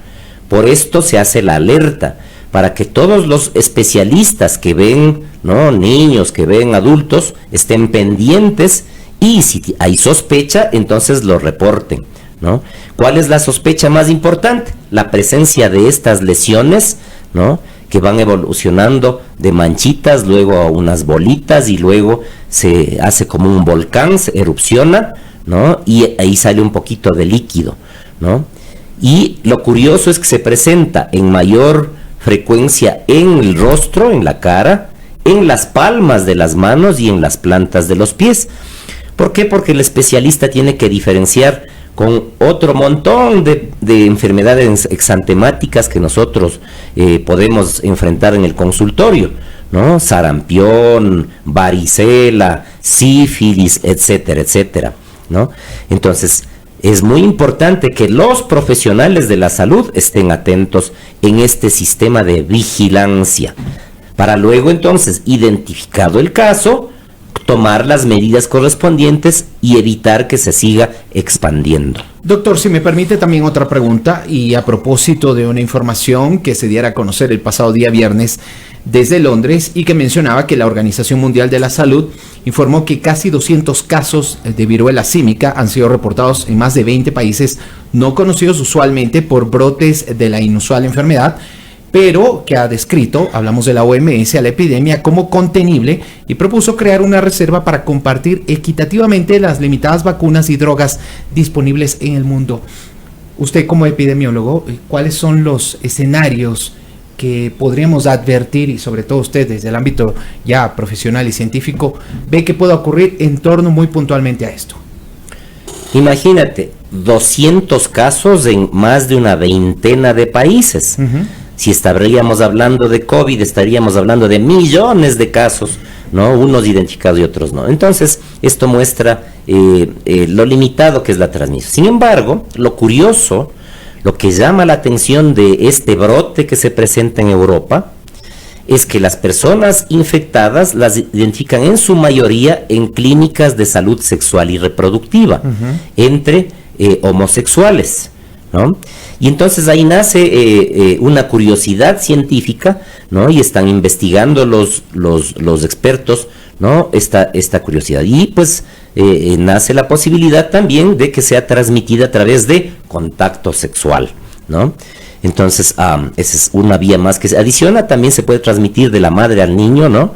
A través de la placenta, si una mamá está embarazada y se infecta, ¿no? Y entonces hay la probabilidad de que le pase al niño el virus. Pero fundamentalmente son las vías que yo había descrito. Ahora, que es contenible, dice la Organización Mundial de la Salud, exacto, ¿no? ¿Por qué? Porque no siendo tan rápido su proceso de transmisión, si yo identifico los casos y aíslo los casos y sus contactos, yo puedo contener, neutralizar la transmisión del virus, ¿no es cierto? Lo importante es entonces identificar esos casos, ¿no? Y esta es la probabilidad que se ha dado en este caso, que tiene como antecedente aquí en el Ecuador de haber estado en el África previamente, ¿no? Doctora, ahí quisiera también preguntarle si al igual que una viruela ya conocida y como el sarampión se transmite una sola vez o puede transmitirse varias veces. Sí, esto tiene que ver con el proceso de inmunidad, ¿no? Cuando comienzan a haber estos 200 casos que nos mencionaba Rodolfo, es cuando termina la inmunidad lograda con la vacunación de viruela. Recuerden que ya por ahí, por la década del 70, del 80, el mundo logró erradicar, es la única enfermedad que ahora solo el virus está en un frasquito allá en el CDC de Atlanta, ya no existe, gracias a que, ¿no?, a toda esa campaña de vacunación. Pero esa vacunación protegía también de este virus de los simios, ¿no? Cuando termina la vacunación, entonces comienza a aumentar la gente susceptible, es decir, la gente que no tiene inmunidad y el riesgo, por tanto, de que hayan estos brotes que se han presentado, ¿no es cierto? Entonces, si yo genero inmunidad por infección o por vacunación, no me va a volver a dar la enfermedad. Pero, si yo pierdo mi inmunidad por una serie de factores, como por ejemplo, ¿no?, como por ejemplo una enfermedad como por ejemplo el VIH, o recibo quimioterapia por un problema de cáncer, eso va a afectar, ¿no?, directamente a mi inmunidad y yo puedo volver a ser susceptible a una infección de estas. Ahora, sobre el tema de la inmunidad y lo que estábamos conversando, hay ya el tema de la vacuna. ¿Cuáles son las recomendaciones de ustedes como epidemiólogos? ¿Qué tenemos que hacer? Tenemos que acudir a los diferentes centros porque lo que habíamos visto en el comunicado del Ministerio de Salud Pública es que ya tenían pruebas para detectar. Entonces, claro, los detectamos, los aislamos, pero hay un tema ya de vacunación. ¿Se manejará con la misma vacuna de la viruela común? ¿O cómo? ¿Cuál es la recomendación ahí, doctor? Tenemos un problema complejo ahí, porque no existe una vacuna específica. Hay unas dos opciones que no son tan accesibles, por tanto, pues la vacuna más accesible sería aquella de la viruela humana. Pero si ya se erradicó la viruela hace algunos años, ¿no?, entonces las casas farmacéuticas no la han estado produciendo, ¿no? Hay unas 2-3 casas que producen o pueden producir este tipo de vacuna, ¿no? Y lo que se supone es que no va a ser necesaria una producción masiva. Sin embargo, los países de Europa ya han solicitado a estas empresas, ¿no?, una dotación de vacunas. En el que ya se empiece a generar, igual que fue con el tema, bueno, del COVID fue diferente porque hubo que hacer nuevos estudios, etcétera. Aquí ya teníamos algunas casas farmacéuticas entonces que están acelerando el tema de la fabricación de estas vacunas. Sí, son 2 o 3 en el mundo, pero accesibles acá al Ecuador. Acuérdate lo que pasó con la vacuna de COVID, ¿no? Tenemos que... Hubo una buena diplomacia de vacunas y definitivamente se logró vacunar a la población. Claro, tenemos que ser conscientes de que somos países marginales, a dónde van a ir primero las vacunas, ¿no? Entonces, no se cuentan con las vacunas aquí en el Ecuador, hay que ser claros, ¿no? Segundo, no hay todavía la prueba, se ha solicitado por parte del ministerio ya una compra de un número de, creo que son 1,000 pruebas que han solicitado comprar, todavía no llegan, no están disponibles, ¿no? Y por tanto, lo más importante en este momento es el componente clínico, la identificación de los casos, ¿no? Tenemos apenas un caso sospechoso, sospechoso, ¿no? No confirmado, ¿no? Y pero ese lo mismo caso nos está dijeron del COVID, ¿se acuerda? Acá sospechoso y después ya estaba la mitad de Guayaquil contagiados. Sí, terrible. por eso hablé yo mucho del componente de la capacidad de contagio, de la velocidad de contagio, que es muy diferente, ¿no? De este virus con el COVID, ¿no? Diametralmente diferente. Recomendaciones para los ciudadanos. ¿Debemos de asustarnos en primer lugar? No, yo creo que hay que mantener la calma. Yo diría que si, por ejemplo, si llegaría a confirmarse el caso aquel, ¿no? Ya deberíamos haber visto hasta este momento unos 2 que 3 casos más de sus contactos cercanos, ¿no? Y eso no está pasando. Los contactos cercanos están siendo seguidos, y eso es lo importante. Esa es la fuerza que debe tener un sistema de salud. Por eso es tan importante la epidemiología y la salud pública. No es un tema de los ciudadanos, bueno, los ciudadanos también, ¿sí? Pero es un tema más de la capacidad que tiene el país, su sistema de salud, para dar respuestas de vigilancia, para dar respuestas a salud pública. Y lastimosamente en ese campo, pues, ¿no? Todavía tenemos fragilidad, tenemos debilidades, ¿no? ¿Cuántos epidemiólogos formados hay en el Ecuador? ¿Cuántas facultades ofrecen en el Ecuador cursos de posgrado en epidemiología? Yo cuando fui profesor de la Escuela de Salud Pública en la Universidad de San Francisco de Quito, teníamos, por ejemplo, 2 periodistas, porque la epidemiología, la salud pública no solo es para los médicos. Teníamos abogados, economistas, periodistas, porque es fundamental, importantísimo que la sociedad entienda de estas cosas, ¿sí? En países como el Reino Unido, que tú mencionaste antes, existen periodistas especializados en epidemiología y salud pública, ¿no? Y eso es importantísimo, es fundamental, porque eso tiene que ser construido por la sociedad civil, por el Estado ecuatoriano, ¿no? Entonces, tenemos que dedicarle más recursos, más esfuerzos a la salud pública. Si no, el virus sísmico o el COVID o el sarampión nos va a causar temor y problemas. Bien, esas son las reflexiones de nuestro invitado, el doctor Mauricio Espinel, hablando acerca de este tema que también es noticia en buena parte del planeta. Hay preocupación, pero nos ha dicho lo importante aquí estar bien informados, preparados y sobre todo lo que tenemos que aspirar todos es a tener un sistema de salud público robusto que pueda enfrentar este tipo de situaciones. Así es, la inversión en el tema de salud es fundamental, así es que las autoridades también el llamado respectivo. 7 de la mañana con 59 minutos, nos estamos despidiendo, ya viene Luchito Eras con los deportes y nosotros, con nosotros será hasta el día de mañana, Néstor. Seguro que sí, a partir de las 6 de la mañana, nuevamente el agradecimiento a nuestro invitado, los invitamos también a que continúen con la señal de Majestad Radio y Majestad Televisión. Buen inicio de semana.